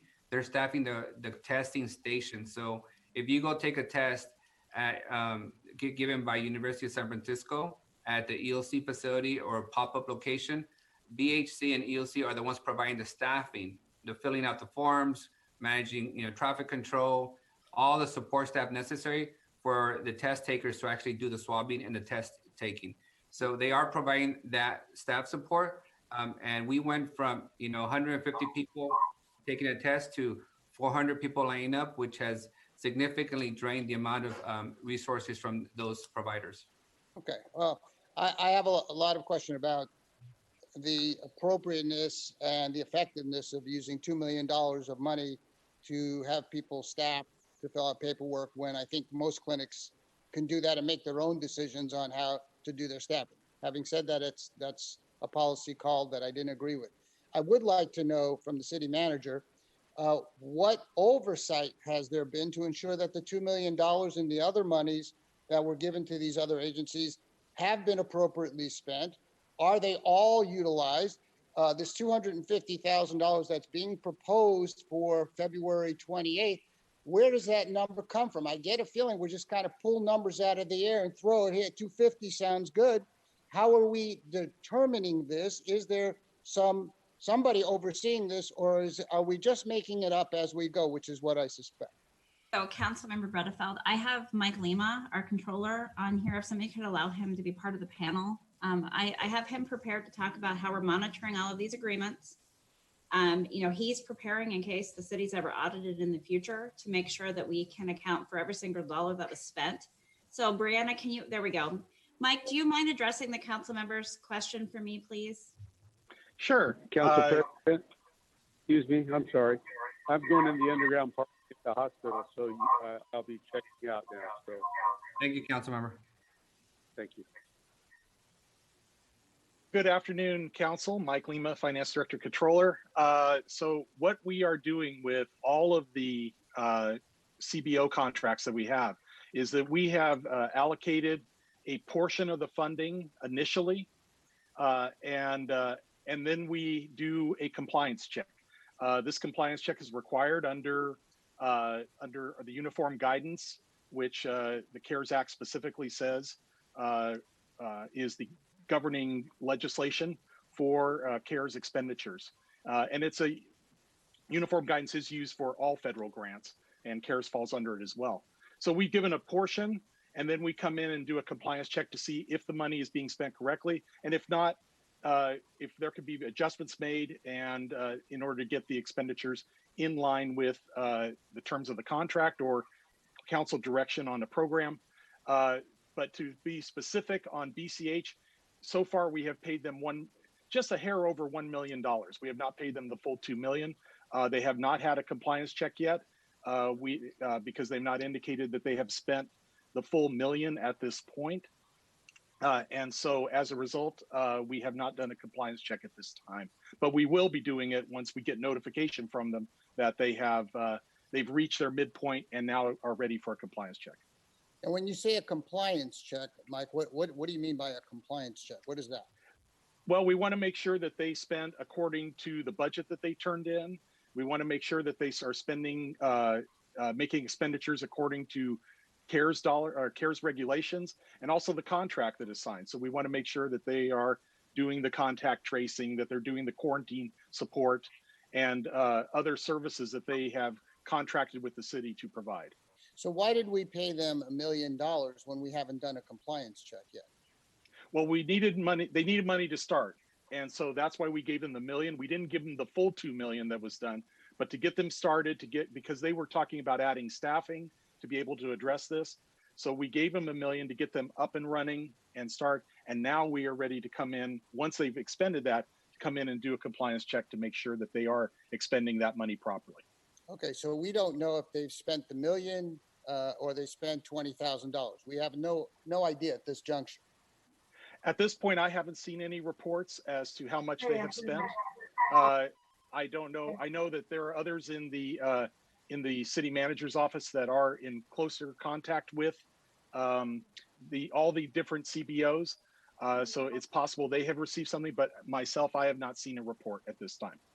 You said some of the people in Wilma's office might have received something? I believe so. Yeah, it's possible. I know we have, there is one individual in the city manager's office that is kind of coordinating all the responses with the CBOs. So that individual may have received something. I just have not seen something at this point. Wilma, do you have any knowledge? If you like, we have the applicant, the vendor online, if you would like to ask them questions. Well, let me ask Wilma. Go ahead, Wilma. So I was going to say that Courtney Espinoza in my office has been assigned to oversee all of the external CBOs who receive money through CARES, to follow up with them very similarly to how she does with our TCC money. Courtney's not on here today. I can follow up with you though, council member. We could provide a tray memo to this one in particular if you'd like. Okay. And do you, Mike, have any concerns about, I think you said not just the compliance, but the audit in terms of dollars from the CARES and that they're spent as needed? Are there any issues at all with that? You know, we've done several, again, we haven't done any compliance checks with in this category, but we have done some with others. We've done with on the residential housing grants. We've done some for food assistance. We've done some for the micro farmer. I could tell you that, you know, I think it's, I think it was that individuals were kind of surprised at first that maybe we were showing up to do that. But after that, we've had pretty good compliance with folks. And we've worked through some issues. We found some issues, but we worked through them. And that's what these compliance checks are for, is to be able to work through issues that are found. And I feel based on the expenditures that have been made so far that we have reviewed, I feel pretty confident that they are in compliance with CARES regulations and with the guidelines that this council has produced. But there's still a lot of money out there we haven't looked at. So, but I can tell you of the ones we have, I feel pretty confident that they are in compliance. Jim, was Jim saying something? Okay, no. So the question on this $250,000 that's being proposed through February 28th, who came up with that number? That I don't know. Yeah. That was a proposed cost from the vendor. We asked the vendor if we require 2 additional months of work from you, what would that cost be? And that's how the cost was. So let me actually get the vendor on the line, and she can address the questions not only of what she submitted or they have submitted to the city, but also how we arrived at it. And you should just know, Member Butterfield, Mike, I can attest to, I think Member Soria and Chavez can attest to, that he takes his job of auditing very seriously. And as much as we might be frustrated with him, because it just means that slower, you know, response time to get money out, but he has been very diligent in overseeing every single contract and making sure that in some of these vendors like Pardini's, we give money up front so they can buy the produce to be able to distribute it, but they're still audited to make sure that the expenditure was done correctly. With that, I'll go to Ms. I'm witness to that because we talk about these audits every single week. Every Monday for an hour, every Monday for an hour. Okay, good to hear. Yes. Good to hear. With that, Ms. Saladon, you're on the line. Yes, thank you, Council President Arias and council members. Sandra Celedon with Fresno Building Healthy Communities. We represent the Immigrant Refugee Coalition, which includes 8 other community-based organizations across the coalition. We're employing 75 community health workers, plus additional administrative and support staff, totaling over 100 full-time staff members that are supporting our medical partners in implementing testing, that are also providing contact tracing, prevention, education to community members, and isolation and quarantine support for those that test positive. So that means that when we interact with someone at a testing location and they test positive, we immediately provide information around proper quarantine and isolation practices and start working with them on the process to submit the isolation and quarantine support so that they can safely make sure that they're home or in a location where they can isolate and quarantine from others. And so we have actually submitted backup documentation for the months of August and September that was requested by Courtney. And we did ask for the second disbursement, right? And we're waiting for that compliance check to be completed. And we are submitting our October backup documentation at the end of this month, which is our practice. At the end of the following month, we gather all of our backup documentation and our report. We've submitted a report to the council subcommittee to clearly outline how we're spending our time and providing data to support all of the work that the coalition is doing. And I can say that the African American Coalition is following a similar process. We're all working very closely together. And so the additional time extension, as was mentioned earlier, is, due to the uptick that I think we all definitely were trying to prevent, and of course, we're seeing, and also really preparing for one, providing information to the community around the vaccine. There's still a lot of misinformation, a lot of concern, so we want to make sure that we're sending the message now, so that by the time we have vaccines available in our community, we also have a list of community members that we can quickly reach out to and bring in for immunizations. And so the way that we calculated the 250K was based on a averaging of our staff time for the last 2 months, right? And it was actually higher. We're asking for half from the city and half from the county. And so we're still actually about a little bit under $100,000 short from our ask to the city of Fresno. And so again, that is the way that we're approaching it. I also would like to say that Fresno Building Healthy Communities has had contracts with the city in the past, so we're very familiar with the backup and making sure that all of our T's are crossed and our I's are dotted, and we're happy to be able to support the coalition in this manner. Yeah, I appreciate that. That's very thorough, and I appreciate that. And I would like to ask the same thing with United Health Centers. Where does this $600,000 figure come up? We're voting on that as well. The United Health Centers figure, Councilor Butterfield, came based on our request, which was to do 2 days of what they call a static testing site, which means that they're there, every Tuesday and Thursday at the fairgrounds, testing approximately 1,500 people per day. In addition to that, 2 additional mobile testing stations across the city, based in the hotspots that the data identifies, through infection rates. We asked them to give us a budget on what it would cost to operate, of course, get all the testing supplies, all the staffing for a testing site of that size. And in addition to that, we also asked them to do a public awareness effort. Dr. Vora was very clear to us that there's still a lot of misinformation out in the community about, whether you should be retested once you test negative. Their recommendation is no retesting, just stay home and self-quarantine.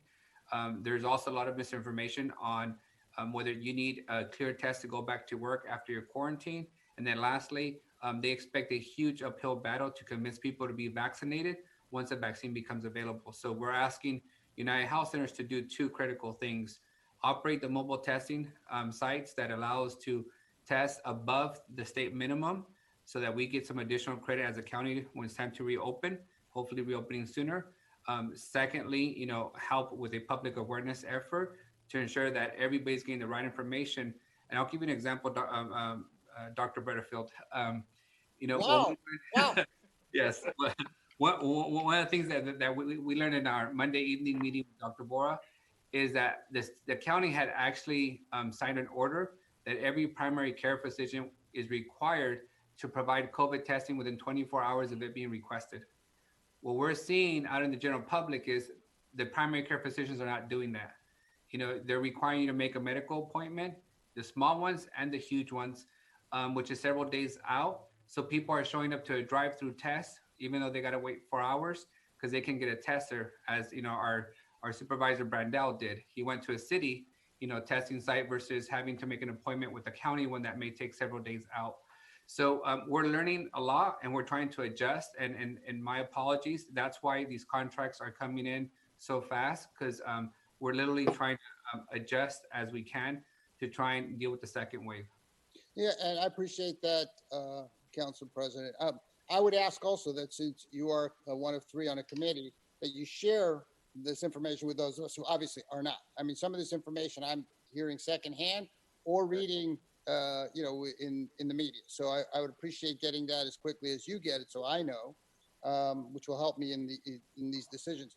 And lastly, I just want to ask the city manager. So, is the administration okay in terms of advancing, like going into January 28th? Is there any? I hear what you're saying, Mike, that you're going to do the compliance checks. I'm a lot more comfortable with that. Actually, appreciate Ms. Celadon's presentation. That makes me a lot more comfortable. Anything concern from staff moving forward on this? Because if you're not, I'm prepared to support it. I can answer that, Councilman. Okay. Believe me, Mike and I, in these meetings we have every Monday, we do talk about fiscal accountability and budgets and so on. The problem is we had a meeting with Congressman Costa about what happens when the CARES Act that expires on December 30th. Unfortunately, the pandemic's going to continue going on, so there's no guarantee that those in Washington are going to help us out at all. So we wanted to have that capability to keep testing, monitoring, and keeping our county safe. And as far as the BHC, I asked the Fresno County people about what kind of job they're doing, because a lot of people just don't give information on the contact tracers. They said that BHC was actually much more effective than the other organizations because they had a connection to the community. So we are making sure all of our vendors are following their contracts. There's accountability. And I want to keep our city safe and been working with the county and other resources. We're going to make us a better city and keep it a safer city. And I approve the other ones, but because it's not a capacity problem as much as a distribution. You got people waiting 3 or 4 hours on one, and 2 blocks away, there's nobody in there. So we're trying to get that issue solved. But I think as much as the circumstances dictate, and it's a pretty chaotic situation, I think we're doing a pretty good job. Okay, so I hear that. I'm prepared to support this today. And the final thing I want to say is, I think we also owe, whatever your feelings are about President Trump, and mine are very positive, it is really because of Operation Warp Speed that we've gotten a vaccine here by December. It's never happened before. I don't know that it would have ever happened under anybody who served in the White House, but this is going to save lives. This vaccine is going to save lives, whether it's from Pfizer or Moderna. When they're talking 95% success rate, that's unheard of with vaccines. Usually if you get 50, 60%, as I understand, that's a good vaccine. So this wouldn't have happened. He deserves a lot of credit, and I give him a lot of credit, and it will save a lot of lives, and I'm thrilled that we're going to get that vaccine. Thank you. Thank you, Councilmember. I see Councilmember Esparza. Yeah, no, I'll keep it brief. These are tough times, but this is a pretty straightforward and easy decision. I was tracking the most recent wave about roughly 6 weeks ago, back when it was spiking in Europe. And none of this is a surprise. We really saw it coming our direction. It was just a matter of when, unfortunately. Anecdotally, we started to see both the mobile testing clinics around the city and the ones in my district. Anecdotally, started to see those overcrowded with folks, high demand for testing. And the issue is that by the time the data rolls in from those tests, folks have already been caught up in the most recent wave, because there's a little bit of a delay there. So obviously we know this is going beyond 2020. I think we're all looking forward to the end of the year. But right when we hit the end of the year, we may very much be in the peak of this. So we have to act now in order to prepare the resources for what we believe will get worse. Situation is going to be worse than what it is right now in the present moment. So definitely will be supporting this today. I will yield the rest of my time. All right, thank you, Council. Then we have a motion to approve item A and item 4B as they're related. Is there a second for that motion? I'll second it. All right, member has seconded. I'm going to go to the public for comment. Lisa, you have a minute to address the council. Well, first off, we're looking at over 250,000 people in the United States who have died, and it really didn't need to be that high. Second, I think the money is very well spent in our community. And third, I told you guys this was going to happen back in the spring. So it should not be any sort of surprise of pandemic spread and the ups and downs of it. I look forward to you guys expending more money on, identifying, tracing, and look forward to seeing how implementation of the vaccine is going to occur in Fresno. Thank you for your time. Thank you. Next person is Brandy. Brandy, you have a minute to address the council on this item. Simply wanted to, I'm glad that for the, just want to support the organizations that are being brought into this. We need organizations that know and are trusted by the community that have been working to reach out to the community, and I'm happy to see that they were going to have the opportunity to be able to more effectively reach out to the community, help the city reach out to the community with this. Thank you. Thank you. With that, council, roll call please on that motion to approve item A and 4B. Anderson Boyd. Councilmember Bredefeld, Yes. Councilmember Esparza, Aye. Councilmember Chavez, Yes. Councilmember Kabasi, Aye. Councilmember Soria, Yes. President Arias. Yes. Vice President Capriolo is absent. Thank you. Now we're gonna move to item B, which member Chavez will recuse himself for the record on. I'll make Yeah, I'm a gonna recuse myself from this item, so I'll, can you shut the screen off or just log off? just do, turn off your video part. I'll actually log off and log back on. We need you back in 2 seconds. All right, motion to approve item B. Is there a second? Second. Second by member Fairfield. Any comments from the public on this item? Seeing none, roll call, please. Councilmember Bredefeld, Yes. Councilmember Chavez, oh, he's recusing himself. Councilmember Esparza, Aye. Councilmember Kabasi, Councilmember Soria, Aye. Council President Arias. Aye. All right, council, we're gonna skip to item 4A, just because I think it's really quick and easy. And then we're gonna finish with the police commission, so we do apologize, Chair Baines and Co-Chair Saldon on this. But item 4A, can I get a motion to approve that item? Moved. I'll second it. Is there any member of the public wishing to speak to item 4A? Seeing none, we'll do roll call, please. Councilmember Bredefeld, Yes. Councilmember Chavez, Councilmember Esparza, Aye. Councilmember Kabasi, Aye. Councilmember Soria, Aye. Council President Arias. Yes. 5-0. All right, council, now, Councilmember Arias, was this the one that you were gonna? yes, it's already approved. Okay, perfect. Thank you. With that, we'll go to the last item for today, the 1 o'clock presentation of the recommendations by the Police Commission. And to start the conversation, Councilwoman Soria, can you get Member Chavez to come back to us? Council President Arias. You moved through the last item really quickly, and before we move on, I know that Controller Lima wanted to address the council on the last item. Controller, do you need to do that now, or can you do that, individually? Well, it's real fast. We only have $403,000 that's unallocated. This contract is for $850, so we'll need to find $447,000 from somewhere. Yes, we'll address that in our next COVID committee meeting on Monday. Okay, thank you. We'll take it from the city manager's budget. The new city manager's budget. Or the new mayor's budget. All right, thank you, City Manager and Director Lima. Now we'll go to the Police Commission recommendations. We have, I believe, Oliver online.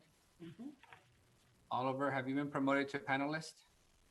It said that when it brought me to the meeting. Perfect. All right. So we officially have you and the co-chair Saldon as panelists for this item, and we will turn it over to you for your presentation to the council. Council, we will hear from former member Baines and the chair of the Reform Commission as a presentation. Then we'll go to public comment before we consider action on the item. So with that, do we have his PowerPoint up, City Clerk? I have two PowerPoints, so I just need clarification on which one that, I'm just kidding. Never mind.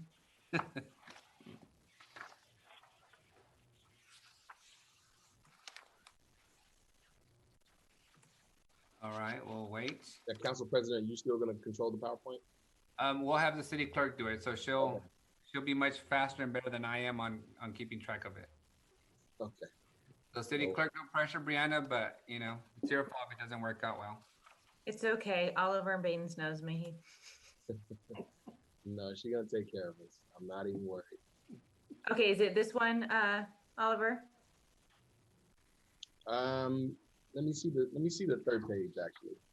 That'll tell me which if you have the right version. I know there were a couple of versions that went around. Yes, that looks like the right one. Okay, let me see if I can get it to do full screen. Council, let's take a 2-minute break. There we while go. we get this. Oh, we're up and going? Yeah. You want me to start at page 3, or do you want me to start at page No, 2? no, you can start. You can start at page 1. That was kind of a marker for me to let me know if that was the right version. I think we're on the right version. So I'm not going to obviously, to the council, thank you guys first of all for giving Sandra and I some time to present this report to you all. I know that you all have probably read the report. I'm just kidding. I know you all haven't read all the report because I used to be there. So, but I hope that you took a chance to at least read the snapshots and go through some of the recommendations. Sandra and I are going to walk you through just the overview of the report.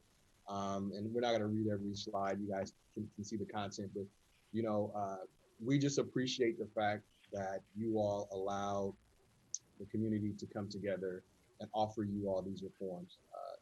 I can tell you that my entire time on the council, I don't know if there's something that's more important that I've had the opportunity to be a part of. I was deeply honored and humbled that you all gave me that opportunity. And so specifically to the executive committee, I thank you for entrusting this work with me.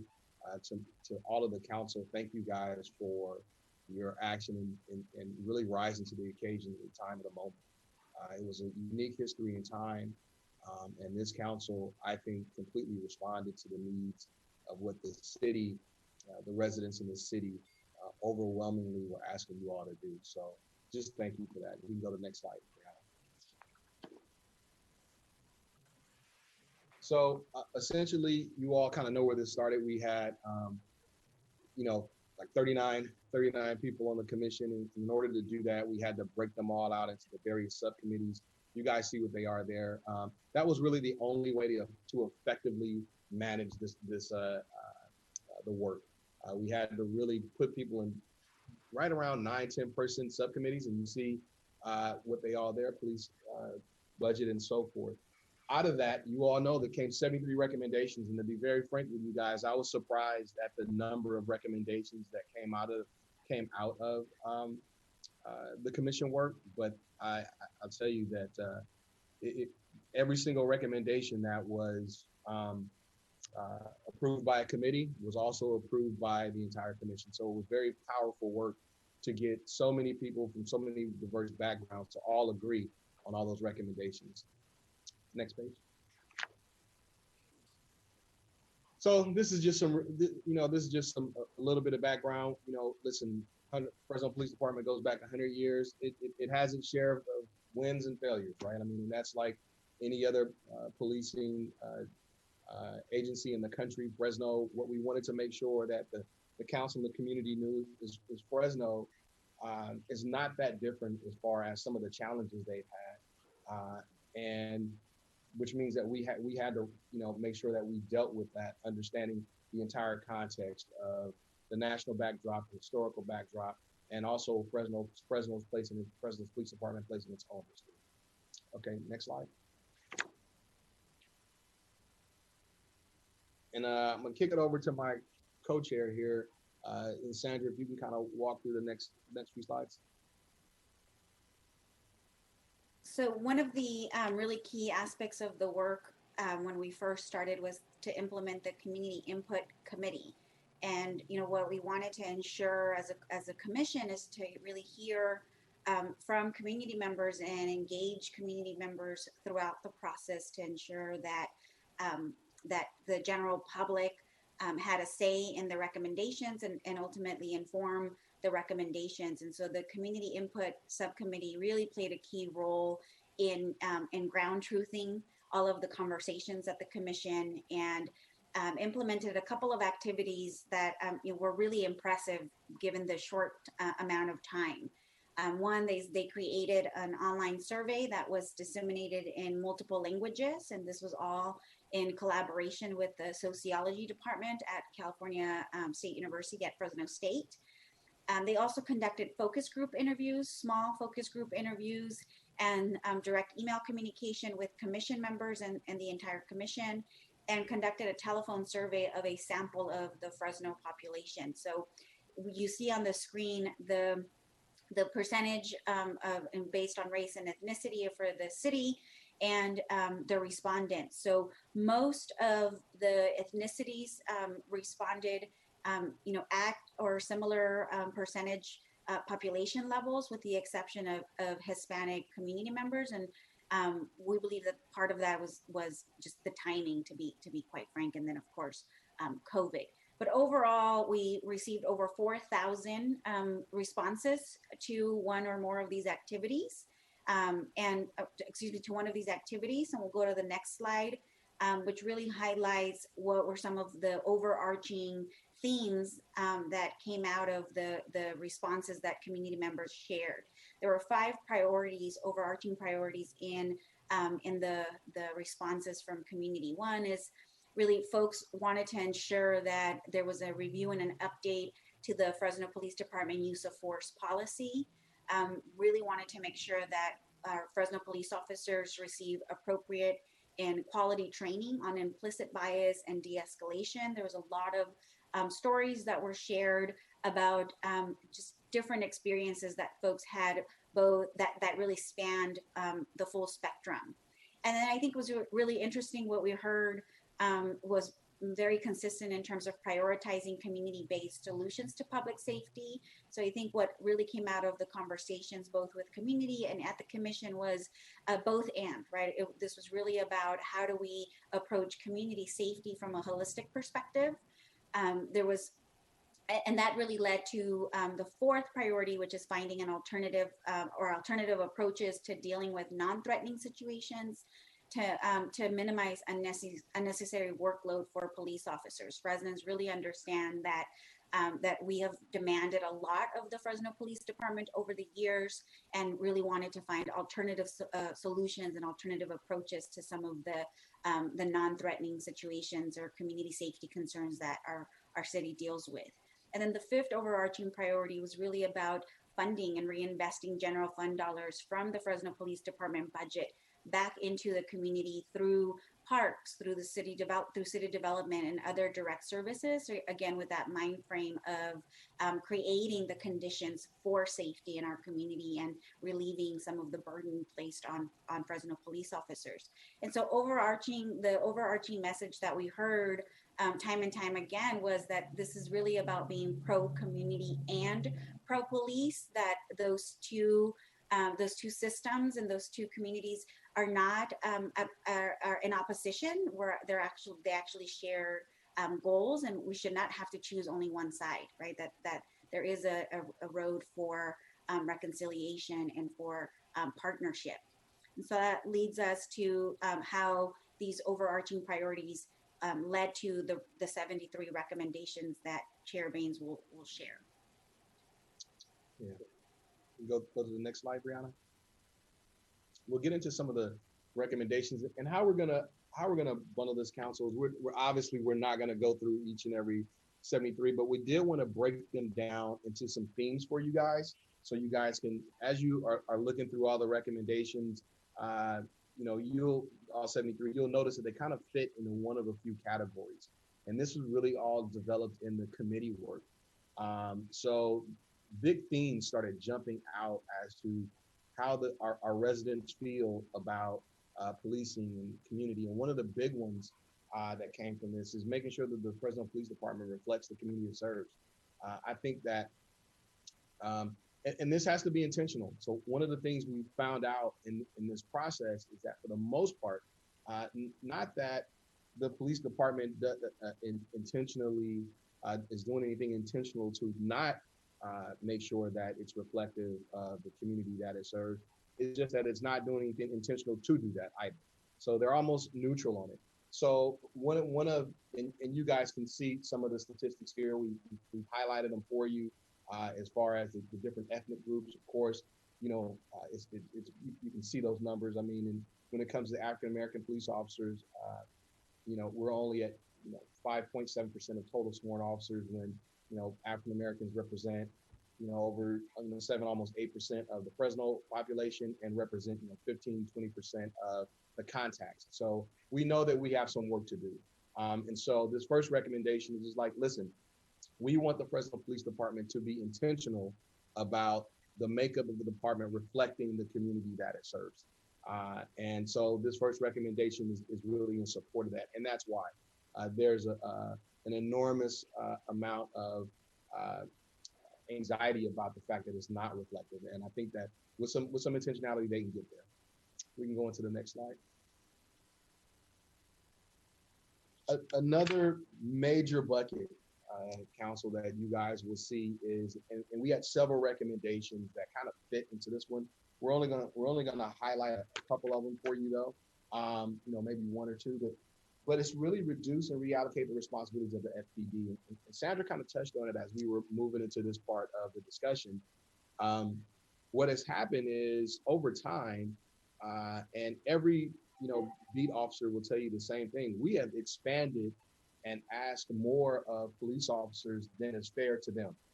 And what happens is unintentional, and I don't think that this is anyone's fault, right? I think that over time, this is just what is happening. We're not, again, it was really important. We realize that there's no one entity or person or situation that deserves the blame. What has happened is over time, we have increased to the detriment, we have increased the mission of what a police officer does in a city, and it puts police officers really in situations that they're not adequately trained to deal with, nor should they be dealing with, particularly when they are not criminal in nature. So really this whole, a series of recommendations, council, you'll see, is really trying to align police officers with the main mission of reducing violent crime and being able to respond to violent crime, which should be the first and most important priority. And we obviously we want them to be able to do other things, but really to stop asking them to do things that are really beyond the scope of what they're trained to do. For instance, this particular one is dealing with mental health. As me being a police officer, I think the average officer may get a few hours of mental health training a year. Your CIT team probably has 40 hours of training a year, which is much more than the average officer, but still woefully under what it should be to be a mental health professional to deal with, people with mental health issues. Removing police officers out of the situation to deal with calls that they're not really equipped to deal with was a big concern. So you will see that reflected in this particular recommendation and others to follow. You can go to the next one, Brianna.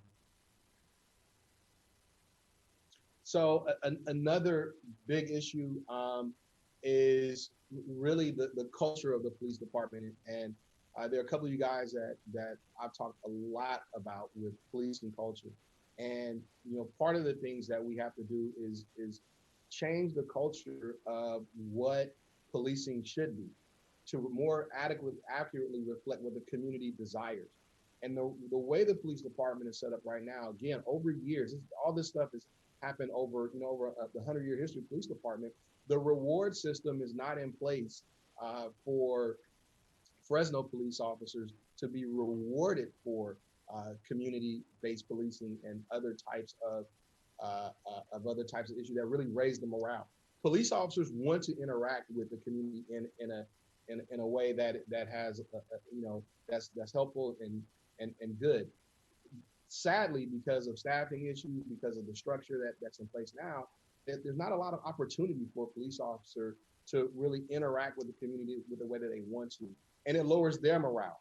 Because I can tell you from experience that the hardest thing about being a police officer is only going to calls where you see the worst of people.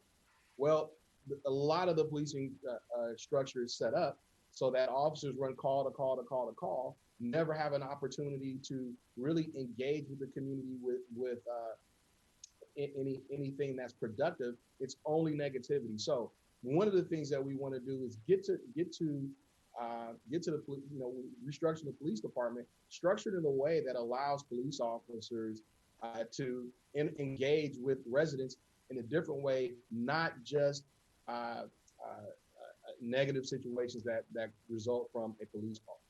So this section is a lot about that. So as you read through some of the recommendations, you'll see that it's about changing the morale of the police officers. We want the police officers to work in an environment where they have high morale, because in turn they have better interaction with the community. And one thing that came out of that as well, and you'll see recommendation 21 in particular, I'll call out, is there does need to be a process for which the public can make complaints of discrimination against police officers. That is really not clear in the police department's police manual. So there's a section that actually pulls that out to make sure that we are also allowing the public to say, hey, if they had a bad interaction with a police officer, there is a method in place for the public also to make that complaint. We'll move to the next slide, Brianna. And so use of force is obviously probably why all of this started. So we all remember, every time we see a video, George Floyd was the latest and sadly a long line nationwide, but all of that really revolves around use of force. And I think the most important thing that we did as a commission, and there are a number of, again, the use of force set of recommendations is pretty exhaustive. I think that, there are a couple areas where the committees really got to do some in-depth work. Use of force, I think, is one of them. Probably not as much work as they wanted to do, but they were able to get in and really begin to peel back what use of force should be from a philosophical standpoint. And I'll draw your attention to recommendation number 14, which to me, it may be one of the most impactful recommendations, although it's just a couple of lines, but the use of force policy should state that deadly force may only be used for the protection of human life. That is philosophically, Council, that's a dramatic shift from where the use of force policy is right now. That is a protective use of force policy, which I think, out of a lot of recommendations I'm very proud of, that probably is the one that down the line I think will potentially save a life of a person that may be unarmed, fleeing from an officer that may prevent themselves from getting shot. It goes further than case law, which is the importance of this particular policy. It goes further than case law, and it's a protective policy. So again, the commission and the committees spent a lot of time wanting to make sure that the philosophical policies were protective in the way that they're applied for use of, the way that they're thought through for use of force. Okay, Brianna, if you can go to the next slide. And I'm gonna kick it back over to Sandra. Yeah, so with that, another kind of overarching area that came up throughout the commission conversations and conversations with community folks is really the need to improve oversight as well of the Fresno Police Department. And there was nearly unanimous support in finding the need for greater engagement of everyday folks in the oversight process. And a lot of the recommendations reflect that. And so there's really 7 overarching, again, kind of big picture areas that are captured in the recommendations. One is we really need to improve the visibility, usability, and trust by the public in the oversight process. Folks really want to make sure that there's transparency at the Fresno Police Department, at the city of Fresno, and part of that comes through greater civilian input and oversight, and that reflects both lay and professional opinions. And there's also a need for being reflective of geographic and demographic diversity in the city in oversight and any oversight endeavors. There is the need for increased Office of Independent Review authority. I think that was this council has heard, directly from that office. And that was another point that really came out and stood out throughout the commission's work. And the same goes for a better integration between community folks and the OIR office, right? And a citizen oversight board really playing an active role in partnering with that body to yield greater oversight and transparency. And, one of the other things that stood out, and for me, definitely this rings true, is the need for better metrics to measure not just the fairness of policing in our city and the diversity, but the department itself, right? And I think there's definitely a lot of questions in our community as to how we're measuring success. How are we measuring community safety in our community? And we really need to be able to have those clear metrics to make informed decisions about how to allocate time and resources. And so this is really, again, about compelling transparency through the availability of information and being able to conduct independent interviews and investigations through a citizens oversight committee or commission. And this also reflects some of the work that is happening in other parts of the state, both in California and the rest of the country. So those recommendations were certainly in line with what we're seeing in other places.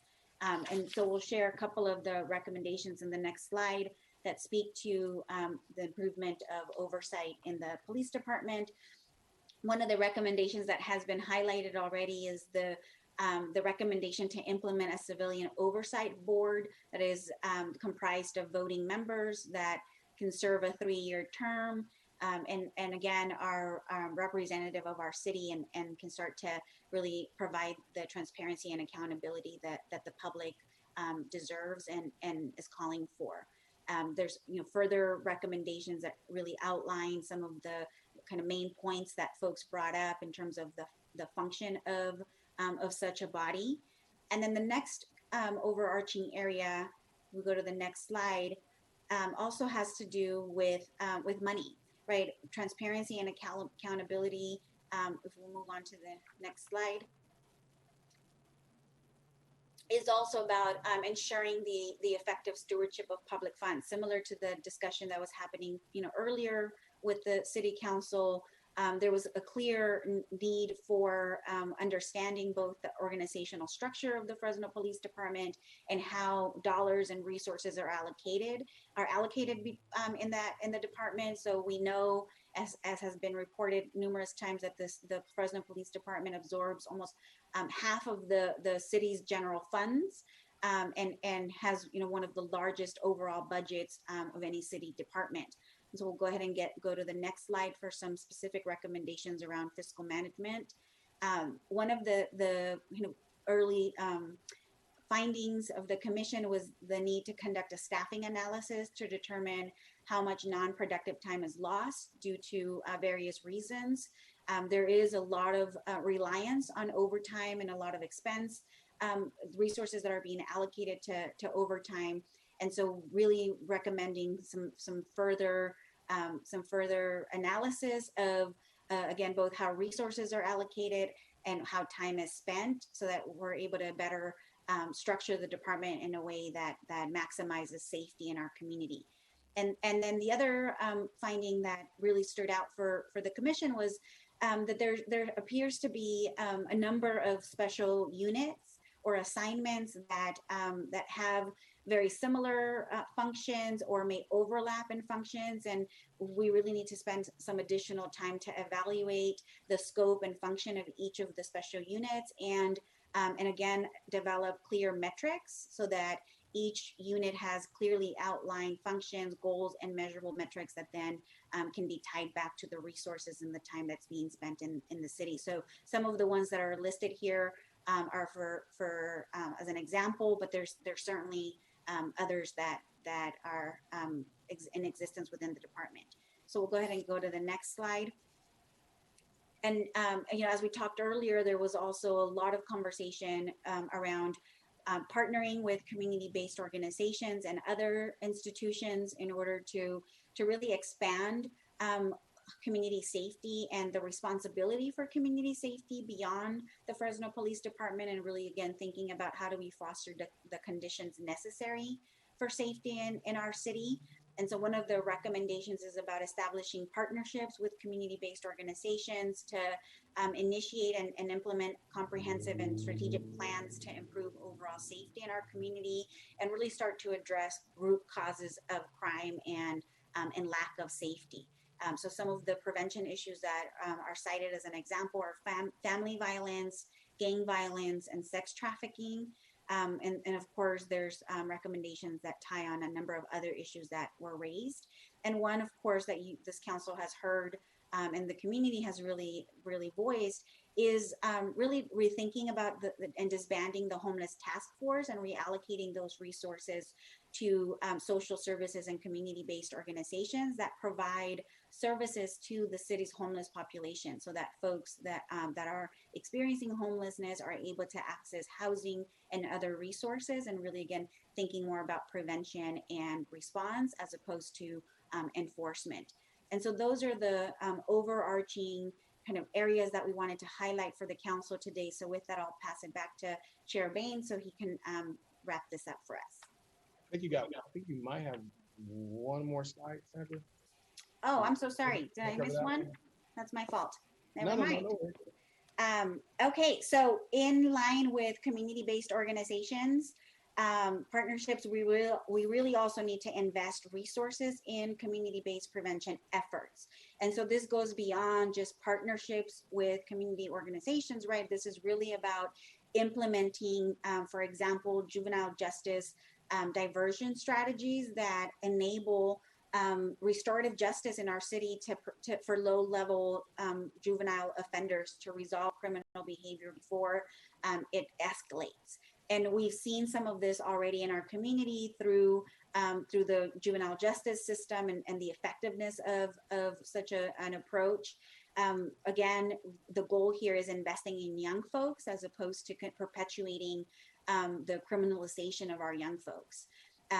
There's also a recommendation around increasing available funding and resources for counseling and or restorative healing circles for children, for youth, and their families that have experienced trauma. What we've learned and heard from the community conversations is that a lot of the violence, right, that we've seen this year, there's been about 180% increase in gun violence, really needs to be addressed at the root cause. And our community is experiencing trauma in ways that I don't think we've been able to address. And so these are just some of the recommendations that we wanted to highlight in terms of really being more community-based, prevention focused. And ultimately, the Commission believes that investing in community-based prevention solutions will also make the job of police officers easier, right? So it's really about preventing the problem so that there's less need for enforcement activities. And with that, I'll turn it over to Chair Bain. Thanks, Andrew. You can go to the last slide. Yeah. So listen, I'm gonna wrap this up, and Sandra and I wanted to just make sure we gave you all an overview of the idea, some of the work, and I can tell you, I'm gonna just kind of end where I began with. This was probably I've done a lot of work over the years in this community, and this may have been one of the tougher assignments. It meant a lot to me to do this work, and I think that what came out of this was extraordinary from the community standpoint. The fact that we could get 39 people of really divergent backgrounds, and some of you saw some of the meetings, and under the conditions in which we did this work, yet to have them, come together and adopt all the recommendations is really impressive. Fresno is an incredibly unique city to where, and we highlight this in the report, to where there was, some cities unrest all over, the country. Fresno stayed together. We found a way to even with really different points of view to agree on a lot of stuff, which is very rare. And Brianna, I'm going to ask you to go back to slide 6 really quick. Just pop in slide 6 for me. And I just want to end here because I know you guys have a task before you, but back two, that is what came out of one of our focus groups. And I wanted to leave the council with that, because that didn't come from me or Sandra, or any of the commissioners. That came from our residents, right? They want us to understand that the overall message should be pro-community and pro-police. They don't want to choose only one side. So we actually think that, this beginning of this recommendation 73 starts that process. We believe that the council now and the incoming administration and the police department have an incredible opportunity to advance some really important policies in the city that residents by and large really support. So I thank you, council, for really being ahead of the curve. You all should be very honored to serve this city, because the people that you all put on that commission did an extraordinary job. They gave hundreds of hours of their time and effort to put this together for you guys. And none of them got paid. This is an enormous lift for them. And so I think they delivered something to you all that is actionable and workable and well thought out. And with that, council, I submit this report to you, and thank you guys for giving us the time to present to you today. Thank you, council member. Before I go to the public, let me just personally thank you again for one of the most thoughtful and well-written reports and bodies of work that I've seen in my adult life. You all should be proud of it. 39 people in this climate in our country were so divisive, not only did good work, but you guys exposed yourselves to the false narratives of being pro-police or anti-police. And your work has demonstrated that more than anything, you guys are all pro our city and pro our community. And for that, I thank you from the bottom of my heart, because I know when I called you, Oliver, it was me taking a bike ride all the way to Kearney Park, wrestling with, how do we build trust, transparency, and have difficult conversations in reforming the police department, because in America, the public gets to choose how they are policed. And that's what separates us from those socialist and authoritative governments where a few handful of people choose how the community gets policed and what that means. And I want to thank you, because my only answer was, we need somebody that can bring folks together, hold attention through difficult conversations, welcome competing views, whether it's, Fresno Police Association or community activists who've been asking for this for decades. And you did a great job in doing that. And I know that you said you wouldn't take any salary for this work. I think you've regretted that now, because the amount of work and the stress is more than we all have to feel. But in 2020, I think this is a bright spot for our city. Not only did we demonstrate that we can peacefully protest, but more importantly, that we can actually get to problem solving sooner than most cities without ever lifting an object or breaking a window. And for that, I thank you all for that. With that, council, I'd like to make a motion to accept the recommendations and establish an implementation committee made up of 7 members appointed by the city council, 1 appointed by the mayor, that will work with the executive committee to begin the implementation of these recommendations. And those appointments will take place January of next year, when the new council and mayor-elect are sworn in, so that they also become part of the work implementing this work. Is there a second for that motion? I'll second. The motion has been seconded. Let me go to the public, and then I'll come back to the council. And I'll start with the council subcommittee. That's part of the executive committee that includes Mayor Lee Brand, Mayor-elect Jerry Dyer, Chief of Staff Tim Orman, Chair Baines, Co-Chair Saldan, Member Chavez, Soy, and myself. So now let me go to the public for comment on this matter. We'll start off with Jerry Bill. You're being unmuted. You have the floor. Okay. Thank you, Council President Arias, and my special thanks to the Commission on Police Reform. They did a lot of hard work, and I was impressed with many recommendations there. I've read through the report and all 73 of the recommendations, and I'm supportive of all of them. Some of them are maybe like baby steps. Others are more serious, more difficult to accomplish, and I'm sure some of these will be quite controversial.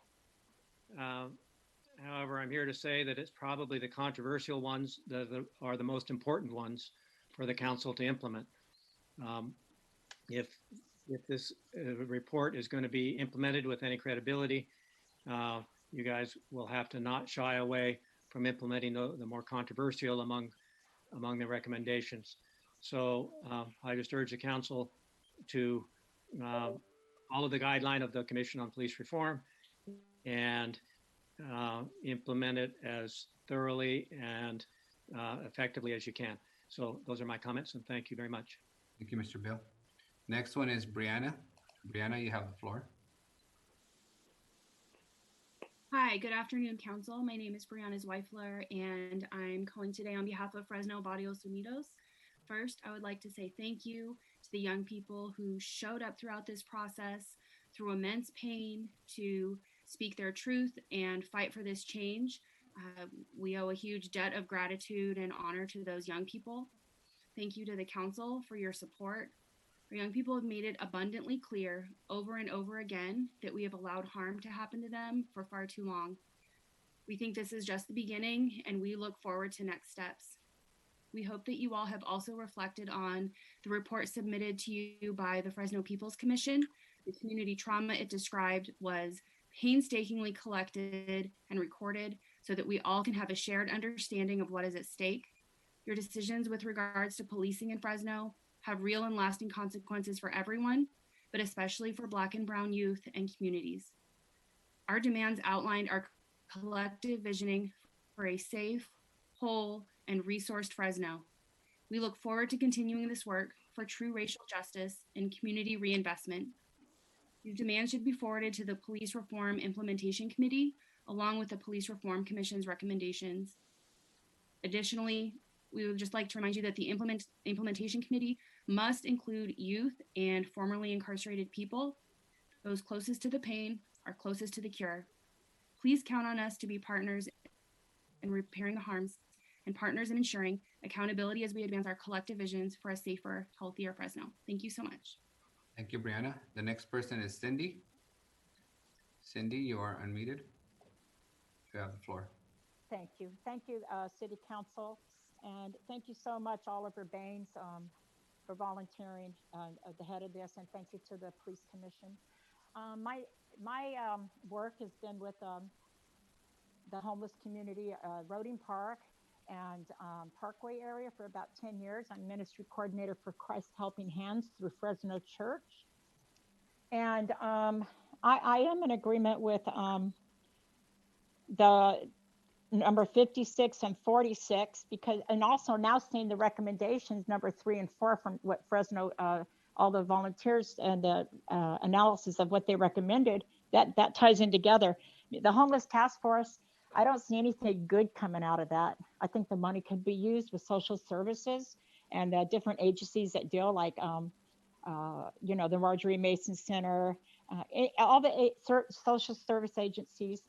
And mental health is number one. They need a mental health worker out there when they go and get a report of a homeless 5150. They definitely need someone out there with some compassion and understanding. I don't feel our Fresno Police Department, not our department, excuse me, I take that back. The homeless task force, I don't feel is trained at all to deal with the homeless. I think that money could be used better. And item number 28 was of concern.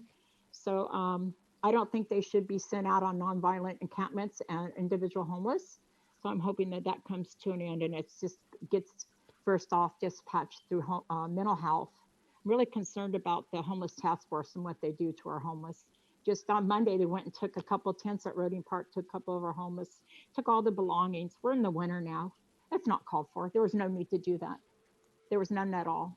So I'm really discouraged by the way the HTF works. And I'm just here to speak up for the homeless. They feel the same way too. And my heart's with them. And I hope that you do listen to what I am sharing with you because I have been out there for many years and I just love them. I love them to pieces wherever they're out in their life. And I hope you reconsider what I'm suggesting. Thank you. Next person is Amber. Amber, you have the floor. Thank you, Council President Arias. My name is Dr. Amber Corral. I'm a professor in the sociology department at Fresno State, and I also work with Faith in the Valley, Fresno.